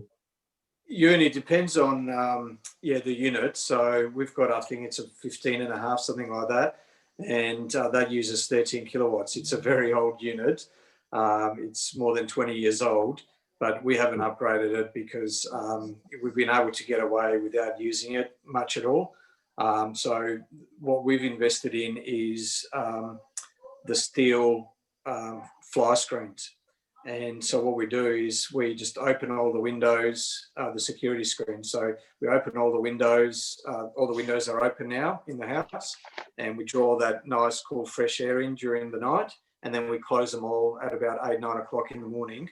And unless it's a 40-degree, 45-degree day, you know, we're pretty much right. And, you know, it gets a little bit warm around 7 o'clock at night. But by that time, you know, we can open the windows again. So it's not too bad. Yeah, I definitely agree. Like, we're looking at getting a security screen at the front door because we've just got the side door open, but there's not enough airflow. But once we've got the garage and a garage door open, you can feel that airflow from through. So definitely a pro tip in the aircon, I suppose. Cool. Something I forgot to mention earlier, which is not really new news because we've known about it for a while, is that this coming Friday is Tesla's last trading day before its entry into the S&P 500. So I just had a quick look, and Tesla's share price on the pre-open is roughly level at about $630 US. So there's going to be some really interesting times over the next few days, you know, as to what's going to happen. Lots of fun and games, that's for sure. Well, Rob Maurer from Tesla Daily, big shout out to him, he's also a regular watcher of this channel, said that an interesting point was that there are many tracking funds that, true to form, have a zero position in Tesla as of 1 or 2 days ago. So a lot of people were talking about there might be some front running, or some of these funds might have actually quietly bought some shares in anticipation of. Well, the confirmation is, as of at least 1 or 2 days ago, many of these funds, and probably most of them, have a zero position, and they need to purchase literally billions of dollars worth of Tesla shares probably very soon. About 120, 130 million shares, something like that. Yeah. And to put that into perspective, that $5 billion capital raise, that was what, 7, 8 million shares, something like that, less than 10%. So, but another thing to make mention of as well, yes, some of these index funds might have zero holdings of Tesla, doesn't necessarily mean they have to buy all that stock, by Monday or even, the 2 or 3 days following Monday. Well, they might have to, their constitution might make them do so, but it doesn't mean they haven't bought the stock already. What I mean by that is, like the BlackRocks, the State Streets or whatever, they've got plenty of other funds as well, not just the index funds that they run. And some of these funds have front run the other index funds, bought a lot of Tesla stock as a short-term trade. And rather than selling it back into the market, what they're going to do is just basically transfer it off market to the index fund that's under their umbrella. So there's that possibility as well. And no doubt some of that is happening, because if it wasn't, you'd get a... It'd be carnage. It'd be a short seller carnage. Yeah. The biggest short seller burn of all time. That's right, because if they went to me and said, hey, can we buy your shares? I'll say, sure. Give me $1,500 US and you can have the lot. And they're not going to want to do that. 1,500, I'll buy them. But they're all yours, that's the lot. That's 1,500 total. Yeah, right. That would be the deal of the century there, Nigel. Well, Howard's only got about $200 worth of stock. Bugger. I know nothing. I know. Harold, Richard was mentioning about solar just then, so I think you guys should all get your phones out, and in honour of Seb and Joe getting solar power, I think you should get your phones out and show your apps. Come on, where are you, Richard? What? Ooh. Where? Come on, because Seb and Joe have got solar now. Where are you, Peter? Yeah, coming up. Hang on, just got to connect up. I didn't hear Richard? half of what you said, but what did you want me to show? Your solar production, because now Seb and Joe have got solar. Okay, let's have a look. Hang on. Still connecting. Today's solar production. There you go. Can you see it? Yeah, mine won't show. Oh, let's just spike, Peter. Well, depending on how you hold it. But what you can do is you can have a look at the other side. This is the benefit of having grid monitoring as well. So you can see the other side of the equation as well. And you can see that big red peak in the morning.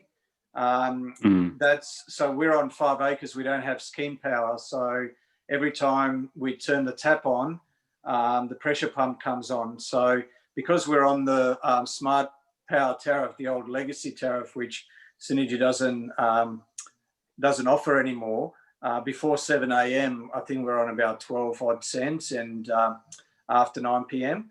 But during the day, we've got to pay over 50 cents. But you can see we never pay that because the solar system covers all our production, all our consumption during the day. So yeah, that's the other side. So mine doesn't show on the camera that I've got, but I made over 40 kilowatts. I exported 22.6 and I imported 0.1. And I always import one at about 4 o'clock, 4:30 in the morning, and I've got no idea why. That's Harold's. I don't want to brag. For those interested in the Zappies, this is what a Zappy will look like. In this cool. Yeah. So basically, the green is the inverter effectively charging the battery, and the yellow is the house's use. So obviously, when the Zappy kind of unit turns on, it basically follows the sun. So you can see the sun basically reducing, and it's a little bit notchy, but it basically tries to follow it until it gets to a certain point, which is effectively 1400 watts when it turns off, and then it stops that load. So yeah, that's how those sort of systems work. This is a perfect example as to why the state government is playing around with the time of use tariffs at the moment. You can see most of Harold's export is around that midday period, and that's what pushes down the belly of the duct in the duct curve. So a lot of that excess solar being fed into the grid, and if the load on the grid falls below 700, 800, 900 megawatts, the WA grid wasn't designed to work at those low levels, and it puts the integrity of the grid into question. So you can potentially have blackouts if the load drops too low. So if there's too much power being exported to the grid. But the only reason why we're in that situation is because we've been slow in the take up of electric vehicles. Because if we had as much EVs as most other developed countries, we'd have a lot of EVs soaking up all that beautiful excess solar in the middle of the day. Yeah, dead right. Good point. The great thing, getting back before we're talking about, houses heating up during the daytime and being hard to cool later at night. There was a trial by Ergon Energy, I think it was one of the Eastern States energy suppliers, that was looking at demand response devices that worked around the concept of dialing down your air conditioning during the peak period and claiming that the people who were in the house wouldn't notice the difference. And what the CSIRO actually found was not only did they notice a difference, but what happened was the houses then got warmer and warmer in the later part of the afternoon. And used up more power. When that demand response effect ended, there was actually more energy consumed to try and pump that surplus heat out of the houses. So it actually had a negative effect. Now, if you contrast that with EVs are actually the perfect sink to dump surplus energy, because you can literally turn them on to absorb energy within seconds.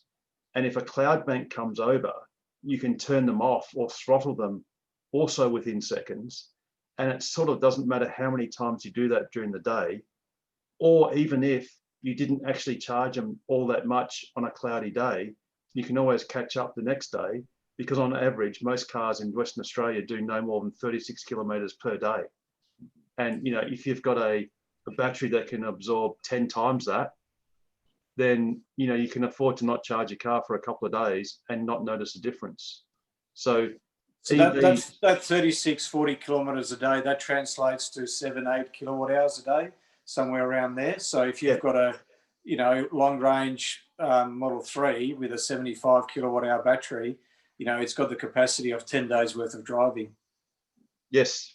And it means that you can basically charge or not charge it every few days. Exactly. And you can pick and choose precisely when you want to do that, providing it's plugged in and providing the EVSE can respond to that demand. Now, it could actually be as easy as Tesla integrating their system with someone like Western Power or Synergy, because you could just plug it into the HPWC, and over the internet with a software update, Synergy could tell Tesla's servers that if there are any cars plugged in, send them to full rate, half rate, 2/3 rate, whatever, turn off, turn on, do anything they like. And not only that, the batteries in these cars have the ability much more efficiently, much faster to provide other services to the grid. They're collectively known as ancillary services. So things like frequency control, capacity charge management, peak load shaving. There's all these other things that actually those last two weren't actually in ancillary services. But anyway, there's a lot of other things that the battery can do. The Hornsdale Power Reserve in South Australia is a perfect example where, that battery was earning as much as $1 million over a 24-hour period by providing those type of services to the grid. So basically stabilising the grid. So not only absorbing excess solar or providing energy during peak periods in the evening, but providing all these other highly valuable services that a gas generator, which takes 5 minutes to reach spinning reserve, you know, versus milliseconds for a battery, just can't compete with. Yes, absolutely, absolutely. And Pete, you're mentioning about how solar can affect, or excess production can affect the grid. I just found a better screenshot of exactly what can happen.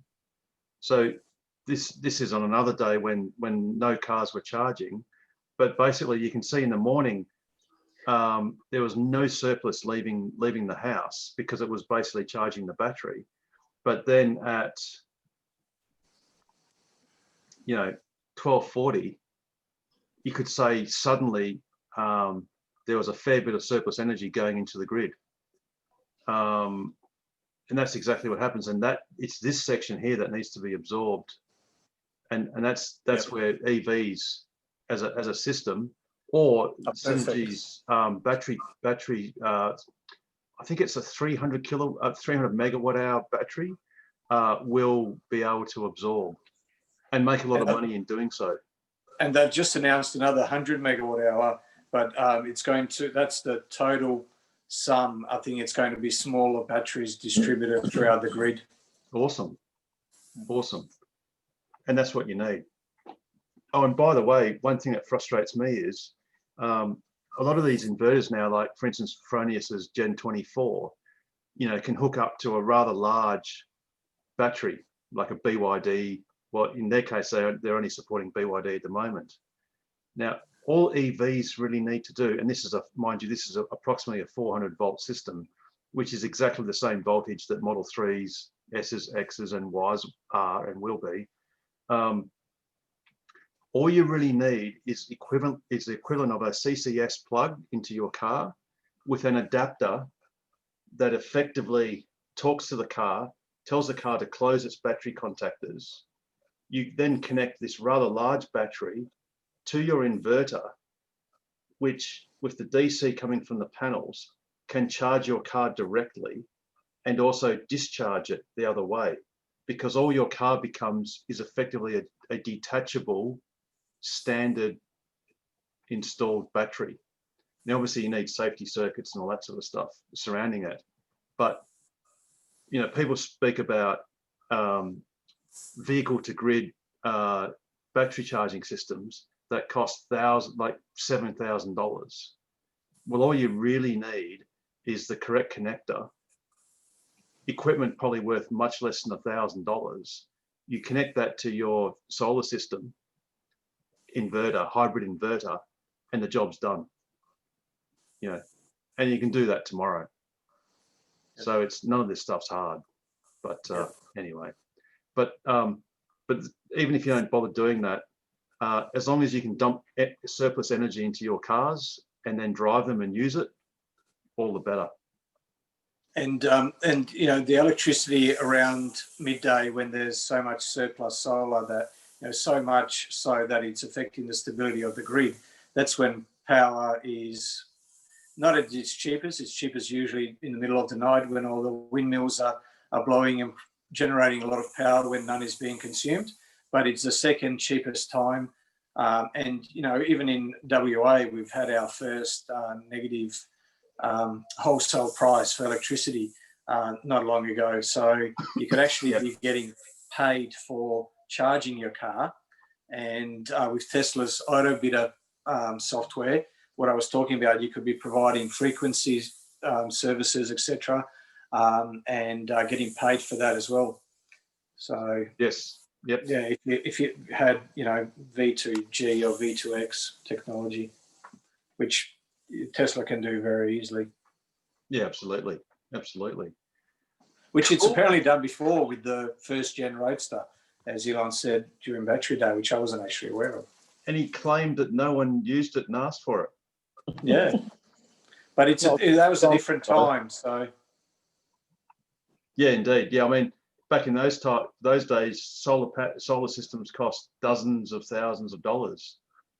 Well, I paid over $30,000 for our solar system, which we put in 10 years ago. Mind you, that's because I kept our SDCs, which were trading at about $12 or $14. So I created them myself and sold them a few years ago for $38. So, but yeah, the gross price was about 30,000. Nice work. Yeah. That's that's. I mean, that's cool if you got the know-how to do that. I guess these days, with most solar, it's a given that they're handed over at purchase. Well, when you get the system installed, they're handed over. There's a statutory maximum of $40 per certificate. So if they're trading at $36 at the moment, there's no one's going to buy them from you at $40 if $40 is the maximum price they can trade at. So the most they'll pay you is $37, $38. And if they're trading at 36, you've got $1 to gain and 36 to lose. So why on earth would you hold on to them? Precisely. Might as well sell them and get an upfront discount for your system. Yep, absolutely. Cool. All right. Has anyone else got any other news, comments, or anything? Did anybody tune into the Greens meeting from over east earlier on today? Nope. No, please enlighten us. Was that the EV Council? No, it was some Greens MPs from Victoria and South Australia and the federal going on about the EV tax and how they want to defeat it.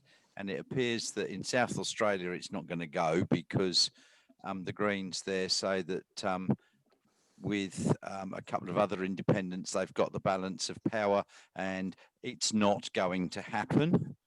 And in Victoria, they are still worried that it might go ahead. But there was a few other things discussed. The ACT are bringing in some new incentives for EVs because they've already got a 20% reduction in rego and 0% stamp duty. But they're also now looking at, and I wrote something down, they're going to give 0% interest-free loans up to $15,000 to buy a EV. And with that, you'll get 2 years free rego, which isn't too bad. And they have got a 2030 target of 90% new fleet being zero emission cars. Now, I don't know if that's for government or for cars within the ACT, but they've already got something like about 50% of government cars are now. This is for the territory, not for the federal thing. Zero emission cars. So I thought that was quite good. But by the way, as of September last year, the ACT is already 100% renewable in terms of its power generation. It's absolutely doable. But wouldn't you love to live in the ACT? Is it just a coincidence that that's where politicians have all their second houses? Because if you buy a Model 3 Standard Range Plus in the ACT, it will cost you about $6,500 less than if you were to buy it in Perth. Which is stamp duty and and all the rest of it. It always hurts. Is Senator Rice, I think her name was, the Comcar fleet is going to run a trial of a couple of EVs to see if it's any good. Yeah, I think he basically said the rest of the world finished its trials about 5 years ago. Time for trials was about 5 years ago. We all know the bloody stuff works. So let's just get on with it. Yeah, and they're all going to be trialing electric buses. They're all going to buy one or two. I mean, I think even our state government was going to buy a couple just to trial them. I tried to ask a question, but they didn't do anything with it. Why do you keep doing all these trials when it's been proven in so many countries around the world? So ACT, it's about a $4,000 difference. Yeah, 69,774 to 73,811. It was $6,500 before the recent price drop. So if you go back to a dearer car, I think it's even starker, say a Model S.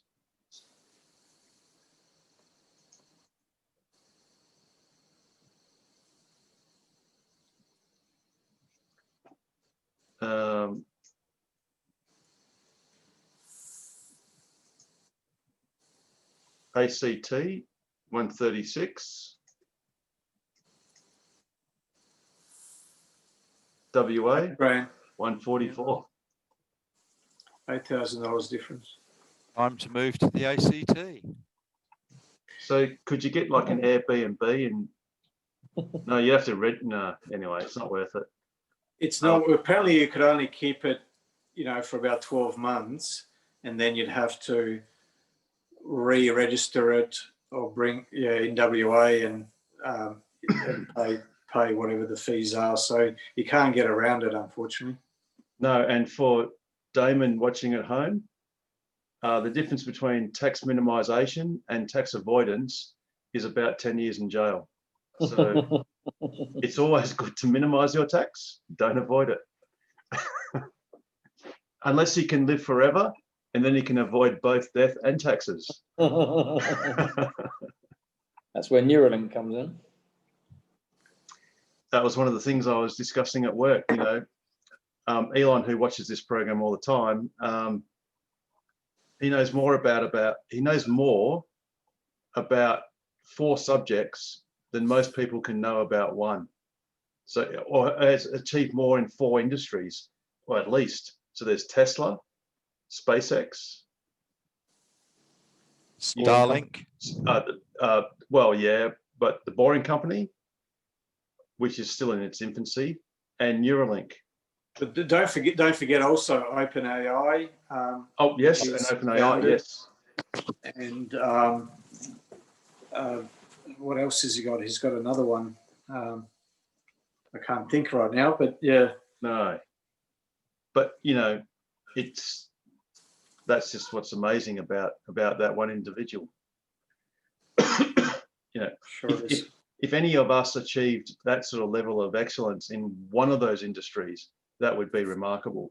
But to do it in a lazy 5 or so is just incredible. Hyperloop. Don't forget Hyperloop.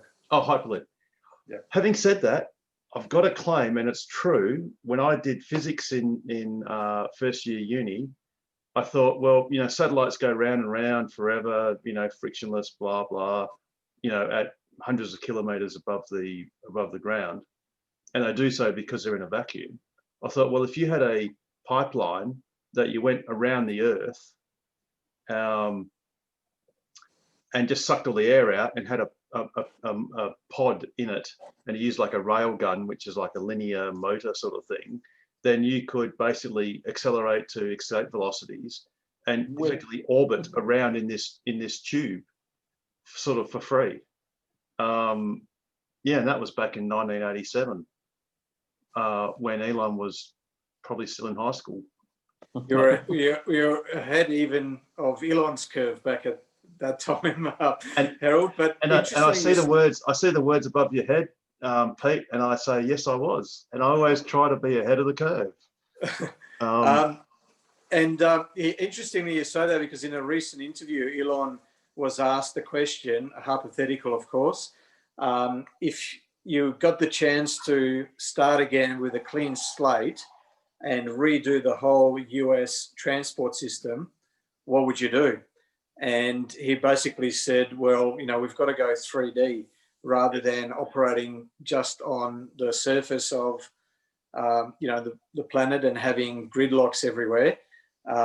You can either go above or beyond, and, obviously not the safest thing to have cars dropping out of the sky if they have an accident. So, yeah, better off drilling tunnels. And if you can make those tunnels vacuums without any air friction, you can get your whatever it is that's moving you to go at incredible speeds and very safe. We're waxing lyrical about this. I actually think there's a lot of potential in air transport, like in electric autonomous air transport. there's a few companies now. There's a Chinese one that I've been following for years called Ehang, and they've got them running in China now, and I can see a huge potential. Imagine going down to the wharf here in Freo and hopping over to Rottnest for $5 worth of electricity. For 4 of you. But imagine the noise, Richard, because the drones are okay, but you're basically riding on large drones, and that's just that noise thing. So you probably have to have like a hub in a corner of Freo. Like it wouldn't be on every rooftop. Yeah. So I was thinking, you go from the end of the wharf to the wharf at Brighton, but I mean we've got helicopters buzzing around all the time. I mean it's not Yeah, true. Yeah. The Jetsons will be coming. Yeah. Well, the big thing with these evacuated tubes is freight. So humans can probably stand about 1G, but freight you can send at 5G and I won't care. And you recover all energy at the other end. And security-wise, I dare say in these modern times, the Achilles heel of these what's it called? Hyperloop is if you have a bomb on board and you're doing 25,000 Ks an hour and you blow up you blow up the pod, it'll just be a smear for probably 100 kilometers along the interior of this tube, which will just profoundly wreck it, destroy it. Whereas if you blow up an aeroplane, yes, it will fall out of the sky and kill the people that are on it, but that's all it will do. So that's the problem. But imagine freight. If you could, like iron ore, or any other sort of freight, if you could send it within seconds, not seconds, minutes, or dozens of minutes across the world, bearing in mind what you can do on the oceans is all you have to do is tether the pipeline to the seabed and it will naturally float. And as long as it's properly tethered, it'll just stay at that correct. Harold, do you know how difficult it is to try and get mining companies to do anything different from what they've already been doing? Oh, of course. Well, what's that statistic that the world's top? It's not a very large number of not super tankers, but super ships, like the biggest ships, consume more energy or as much energy as most cars or something. I think I've seen those big bulk carriers or the bulk container ships or something. There's a certain small fleet and they consume as much energy or emit as much CO2 as most of the world's cars. Do you know, another tangent to things we're on it now, that I thought about autonomous air transport. I also thought for disaster relief, you could send in loads of supplies, even for applications up in the Pilbara. I thought, when we send parts between port and mine all the time, you don't really care. I mean, people might not want to put a person in it, but $40,000 worth of new comms cards, no drama. The drone, I've got it here. The DJI drone that's in this bag can go about 10 Ks in a straight line. Amazing. Seems apt to give a plug for a local innovator. If you guys haven't heard of him, he's a Model 3 owner, I think, as well. He's on our Slack, pretty sure of it. If you look up electro.aero, based out of we've all flown Joshua. Yep. Yeah. So I don't know where things are at in the overall scheme of it's in any kind of production. That plane. It's what, Richard? I think because the guy, one of the guys, Joshua Portlock, I think is his name. I remember his name now. Josh Portlock. who we were talking to at the commercial electric vehicle day, and That'd be the guy. yeah, I think he was saying that plane that was at Jandakot is actually in Adelaide at the moment. Correct. I took a flight in that plane about 3 years ago, just after they started offering flights to the public. So they would let you, they wouldn't let you, they would let you take off, but they wouldn't let you land. And they let you fly it. But what they would do is what was really freaking people out is you'd be standing on the runway waiting to go, and your prop would just be standing still. So a lot of the pilots taxiing by would be looking at you thinking, does he need help getting off the runway? His engine is stalled. Yeah. And but yeah, even in midair, you could just have the prop stop, which is a freaky feeling, and you could actually take your headphones off and speak to your co-pilot, and you'd have to raise your voice because of the noise of the air going past, but you could actually have a conversation to the person next to you without your headphones on, which you can't do in a internal combustion engine plane. These batteries are getting changing a few things, eh? And it also had a chute, so if something was to happen, it was a safety chute. I've forgotten that. Yeah, those aircraft chutes in the ceiling. Yeah. Yeah, so you had to be a certain altitude and going a certain speed for that to be viable. Or be desperate enough. Oh yeah, yeah. So, but yeah, no, fantastic things.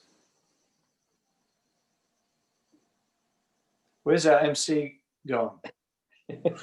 Yes, Sorry. I lost focus. Oh, yeah, there we go. I thought that was me. Cool. So anything else? It's getting, excuse me, towards 10 o'clock. Any other late breaking news or anything? I'm just looking at Tesla's share price, which I don't know is opened yet. Maybe it has, maybe it hasn't. Anecdotally, there's quite a few guys at work now that are looking at electric pickups like the Rivian and the Cybertruck, and just off the back of the WA vehicle charging announcement. I don't know whether everyone else has found that. In Cybertruck news, well, that's fully related. Apparently, the main stainless steel supplying company is gearing up for production in what's described as fall in 2021, which is basically spring for us. So I'm guessing that's kind of September-ish, August, September, which means the Cybertruck looks like it's on schedule. But you're right, Richard. I think, it's the same thing. Every time anything about EVs comes on, like Talkback Radio, the text lines go crazy and the phone lines go nuts. It's just, there's so much interest out there, and especially in remote areas where all the farmers say, yeah, we want EVs, because I can see the logic that dragging around barrels of fuel is a real pain, and there's electricity everywhere. So I think you're right, Richard. And imagine when the Cybertruck comes out and the others, the tradies will just want one because it's such a compelling purchase. To never have to queue up. Which day is it when you queue up these days at service stations? Tuesday apparently. Tuesday. Yeah, right. It used to be Monday. It's Tuesday now apparently. Wouldn't know. Haven't been to a petrol station since we went on holidays. So only ever fuel up the ICE car to pull the caravan. But yeah, apart from that, a interesting bit of news you're asking about, late breaking news. Don't know if Elon's been trading Bitcoin at all, but that hit an all-time high just a few minutes ago at 20,420. Nice. .00, right on the dot, apparently. So it's an open secret that I've got about 3/4 of a Bitcoin that I mined myself at great expense, mind you. But because I changed phones, I've got to reload that long, the quick brown fox jumps over the lazy dog stuff into the app to actually get it back. So mnemonic phrase. Yes, that's right. Yeah. Which they sort of warn you that you've got to keep it really, really secret. And I'm sure there are many stories of people that have kept it far too secret, even from themselves. That's it. And then they can't get them back. But apparently, out of the 21 million possible Bitcoins over the next few years, there's already 2 or 3 million that have been lost forever for that exact reason. Yep. Yeah, right. And the first transaction, which was for several thousand Bitcoins, just to buy a pizza. Papa John's. If only those had been held on to. But, never mind. So, Harold, has there been an uptick in the number of people joining Tokwa with all the new Model 3s coming on stream over here? There is. The delivery rate is even higher. I know there was a rate of 20 a week, but my wife Rochelle was told by Tesla that they were delivering 30. I think it's this week, which is awesome to see. Gee. And I imagine next week it's probably going to be even more. No doubt. So, and between Christmas and New Year, you can bet your bottom dollar they'll be pumping them out. Yeah. You know, I've read that some people are sort of they want to wait for the 3s. So if there's any S's sort of available in stock or something, they're picking them up. So they must have bought in some extra stock. Well, no, because whenever you look on Tesla's website, so you can actually look at the existing inventory, and there basically is none. Oh, having said that, look at that. There's actually quite a few more. There's a few Model 3s. That's it. Long range. Hang on, these are 2020 Model 3s. Right, so they actually got a little bit of a surplus. So people are handing them back and saying, I want the 21s. I think you're dead on the money. There's a 21 there. It's got the rims anyway. No, these are 2020. It says but it's got the different. That's just the performance. Must be the performance. Is it? Yeah. This. Oh yeah. Actually, that's a long range with different wheels. No, it is performance. It says there. There you go. Just put your cursor a bit further up. Apologies. Sorry, performance upgrade. Sorry. Yes. Yep. Dead right, Pete. So they're Model 3s. So there are 2, 4, 6. But if you go to S's, oh, there's actually a few S's too. Interestingly, all the 2020 models. 2021s. So there are a few. Now, I dare say that's very interesting. That's changed a lot from the last few days. And if we go to Model X's, Logic says there might be some of them too. Yep. Oh wow, and they're up. Wow. Oh. So they're excluding taxes then. Yeah. Oh yeah, of course. Look at there's actually lots of X's. So that's interesting. It'll be interesting to see if they will all disappear or they might hang, because everyone's heard about Tesla's production shutdown of the S and X line for 18 days. And like I said, just as we accurately predicted last week that the SN8 launch would be spectacular, and it was, there's absolutely going to be a facelift, at least of the interior and probably exterior of the S and X. One thing, sorry, I think I missed that at the beginning. I was doing other stuff, but I'm sure that Musk said that the Model Y in Berlin would be the first cars to get the 4680s, which makes me skeptical that the 4680s are going to go into the S's and X's in a design refresh, even though to me that makes far more sense. Yeah, you're actually right. He did say that. Yeah, you're right, Richard. Sorry, Pete, but when he did say that, didn't he say that as a complete statement, which included the front and rear castings and the structural pack? So it didn't necessarily exclude a non-structural. That's the one thing I've heard about Musk. He never lies, but he can be very clever with how he words things. Not necessarily intentionally to mislead or anything. I think it's just the way his brain works. Yes. Yeah. Yeah. I agree. So I guess one question is, would a new standard S and X, so not including the Plaid S, does it actually need to have 4680s to still be an awesome car?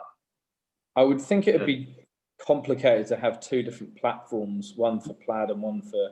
Well, what if they went 2170s, which is probably, because don't forget that the current model S's and X's have a completely removable battery pack.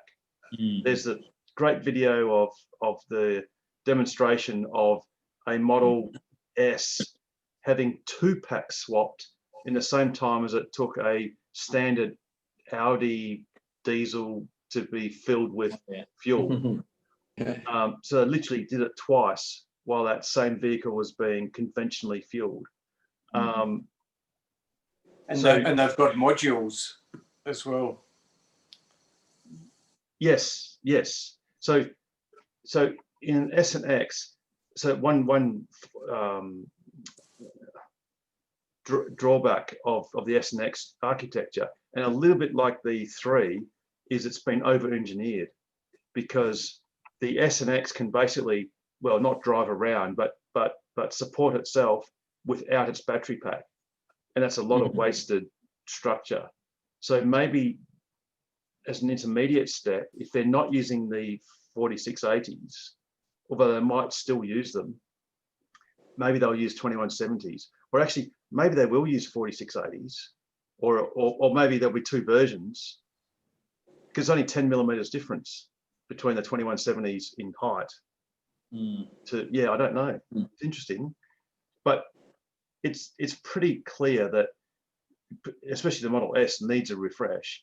And the horizontal screen, like I said, as much as I love the new experience of watching Netflix at UWA while charging for a very long time because no one else was there, is awesome, especially when you're there with your missus who will tolerate that, because you can watch the Queen's Gambit in the car while you're charging. It's a little bit bad with the letterbox. But when people have ordered the Model S Plaid online, I'm actually just not gonna order one, but just looking at it now, I'm sure the interior is of a portrait screen. Yeah, but that's just a placeholder. That's just a placeholder. I'm certain. I actually thought that with the Plaid Model S, they would have revealed the new format, but I guess it makes sense for them not to. Otherwise, you get the Osborne effect. Exactly. So I think it's I think it's dead set certain that the S and X will have an interior refresh. The HVAC will be the octo valve, which makes perfect sense. It makes zero sense for them to persist with this inefficient setup they already have with the two premium cars. So that'll change. And when that changes, the HVAC will be different. You'll have the more linear line like the Model 3. But I think they'll obviously turn the portrait screen horizontal landscape. But to my personal view, I hope they maintain the binnacle, because that's a bit of a point of difference. Yep. Agreed. Maintain the binnacle, have the awesome 15 or 17-inch touchscreen. That probably matters less. Once you've gone horizontal, it doesn't really matter. But yeah, keep a binnacle, new HVAC. They'll obviously have the structure for the Plaid S, so perhaps the scope to have larger rear wheels or something. Maybe that the wheel arches will be different. and probably no longer have a boltable, removable battery pack. So it'd be like the Model S. Sorry, three. That is more structural, well, sort of. I'd say all those things are highly likely. The only question is whether they'll have a structural battery pack or whether they'll have 4680s.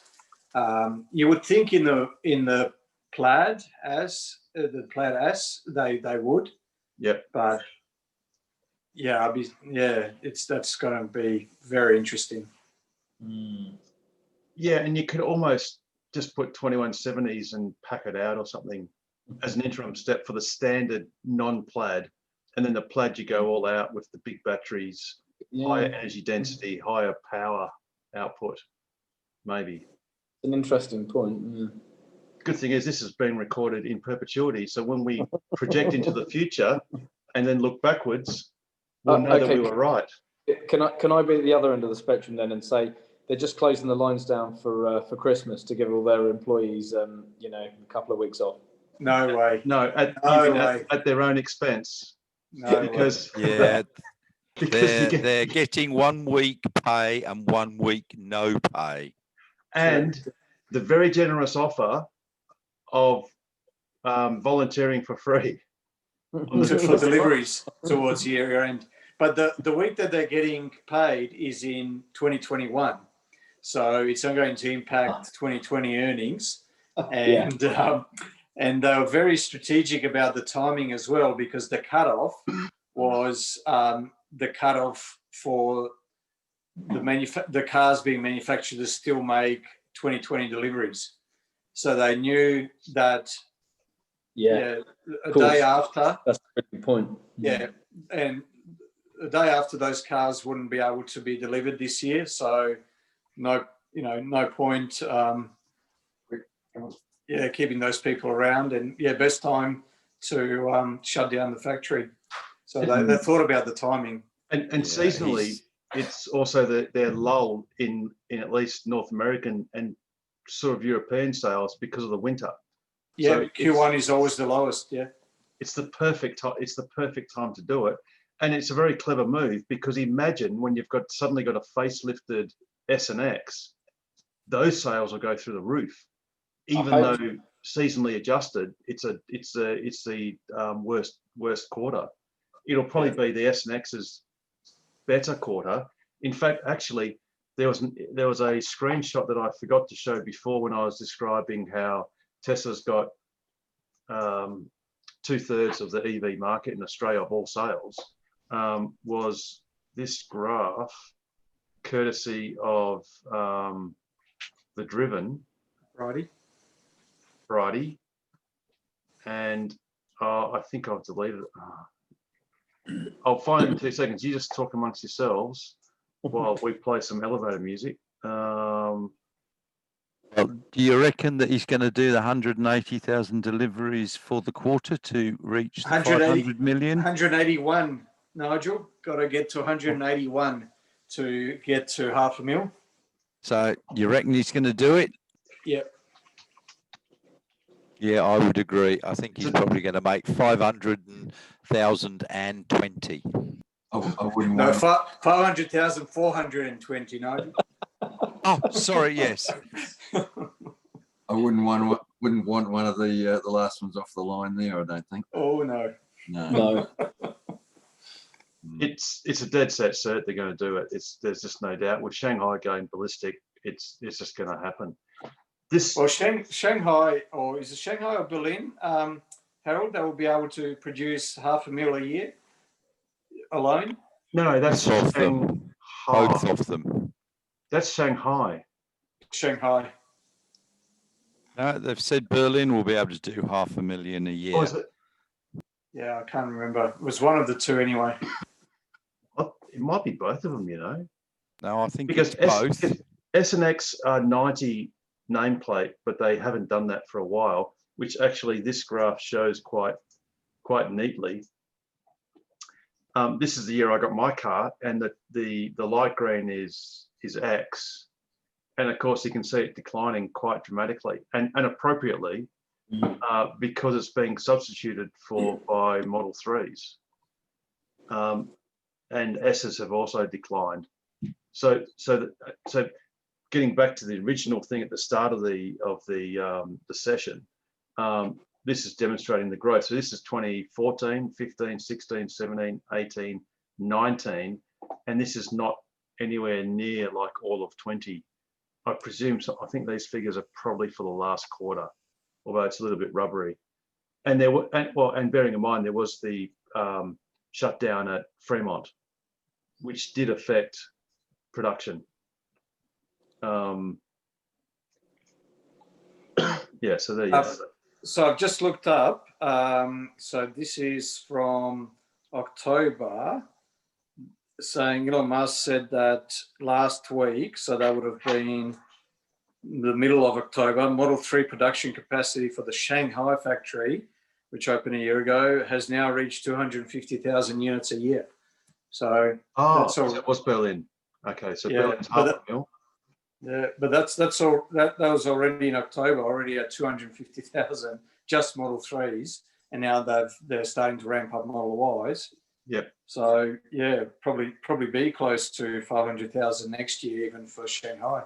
And Model Y is not that far behind because. Yeah. Go on, Pete. No, sorry to interrupt. No, I just found another Inside EVs article from November. Tesla Giga Shanghai production capacity to hit 550,000 in 2021. So there you go. So between it and Berlin, there's a lazy million cars, and Fremont is 500,000. So there's 1.5. And that's what I reckon they'll be at 1.5 next year. So I think the market's counting. So you mean run rate? You mean run rate by the end of next year? They'll be at 1.5. Correct. So I think the market's talking about 1 mil or just over 1 mil, and I think it's going to be 50%, close to 50% more than that. And by the end of 2022, with Texas producing Ys and 3s, Cybertrucks, and semis, that's important. Possibly, yeah. That'll be another probably 500,000, because Giga Texas is a big site. Yep. Yeah. So we're going from 1.5 million run rate end of next year to possibly 2 million run rate by the end of 2022. That's assuming he doesn't put any more factories in. Good point.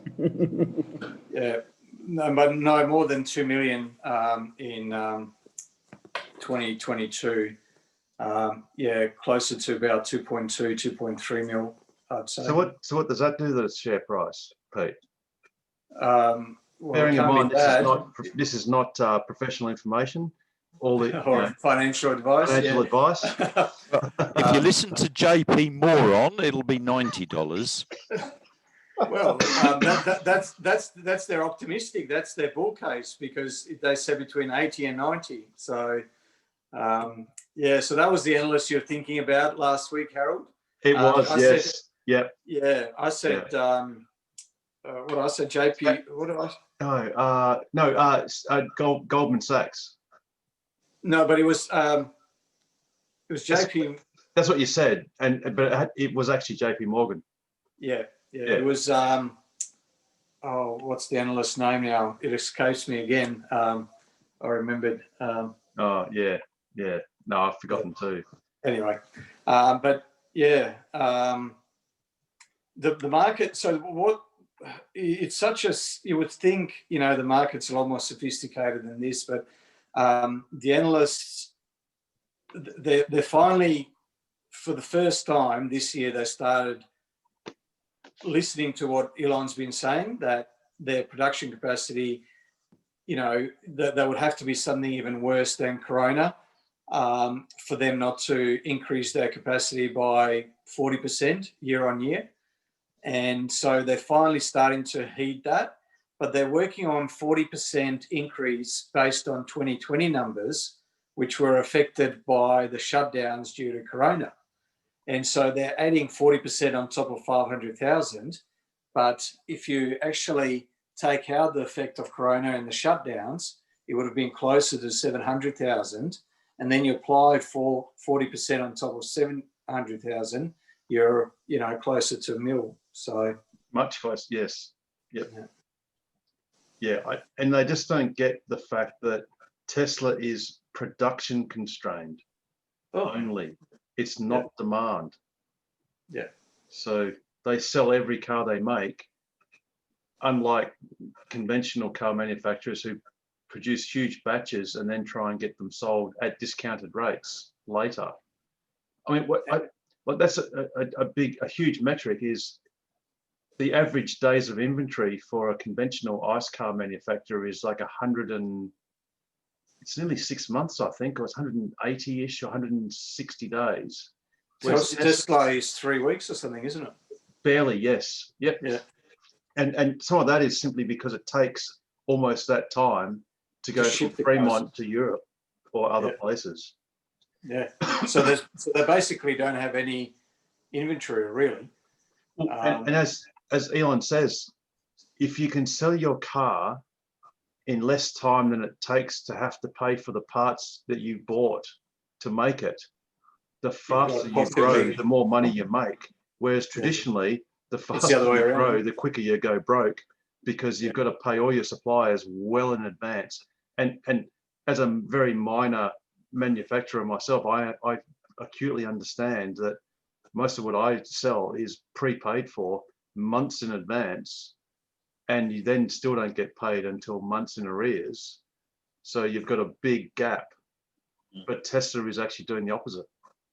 Solar installers have got it the worst because even once the client pays them, they still have to create the SDCs to get paid. That's right. The other 20, 30, 40% or whatever it works out to be at the moment. So sometimes it takes them a couple of months to create and sell the SDCs. So they don't get fully paid till months after the install. And, and they may have ordered panels and inverters a couple of months or, for a commercial job, a month or two prior to install. So, yeah. Exactly. Cool. Well, it's about 10:25 local time. For you, Damon, I don't know what time it is, but thanks for watching right this second. If you like, you can always skip back and listen to that again. If that makes sense. Harold, when you thank Damon, you also got to mention our second watcher, the second person in the audience. You never thank Elon. Look, Elon knows that we well thank him, and Franz as well, because they're a team. We thank them all. And what's the name of the battery guy who featured? Was it Drew? Bagolino, something like Drew Bagolino. Yeah, Drew as well. Yeah, it's probably I don't want to be cheeky, Elon, but you can feel free to support us on Patreon. Like and subscribe. But actually, seriously, that's my line, Harold. That's my line. You've stolen it. But actually, speaking of our subscribers, and we do have a number of them, do feel free to shout out and say hi. Just put a comment in the comment section, because it's great to know who's watching this program. And I guess, I can probably pass those on to the Bureau of Statistics to see how many people are suffering from insomnia. Once again, big shout out to David. and I noticed, obviously people on YouTube can't see this, but we can. We have Joe and Seb in stereo lurking mode, which I only just realized just a moment ago. And Yoon still in the shadows. And Yoon is he's listening in intently. And if he's missed anything, you can always watch it on YouTube. I am definitely listening. I am. There you go. One little note we'll be improving the channel. I've just put up our pro tips as a playlist, so that's a bit easier to access because we pumped out so many Ask Us Anythings, it sort of crowds out the rest of the videos. So we've done a playlist of the pro tip videos, and once again I'm going to dob Pete in, one of our fellow committee members, that we're going to commit to producing some higher quality videos, which will be a doddle for Pete because it was pretty hard for me. But yeah, and we'll be segregating them into different playlists. Hopefully they'll be useful. Perhaps some intros for people who've got new cars, and for some of the crustier, more experienced owners that are interested in other things. But yeah, once again, thanks everyone for watching. Remember to like and subscribe. Hit the bell notification. And Harold, you're going to keep the audio on the help channel, aren't you? Sorry, say that again, Brian. You're going to keep doing the audio on the how-to videos? No. I think maybe Pete might be a better announcer. I might be all right on Talkback Radio. Actually, my You're biggest problem. fantastic, Harold. Yeah, very articulate, very clear. Yeah, that was all right. That actually, I actually listened to myself, which I don't enjoy doing, which probably most of us don't. And yeah, I must admit, even if I say so myself, I kind of smashed it. But that was probably more luck than anything else. But it worked out well.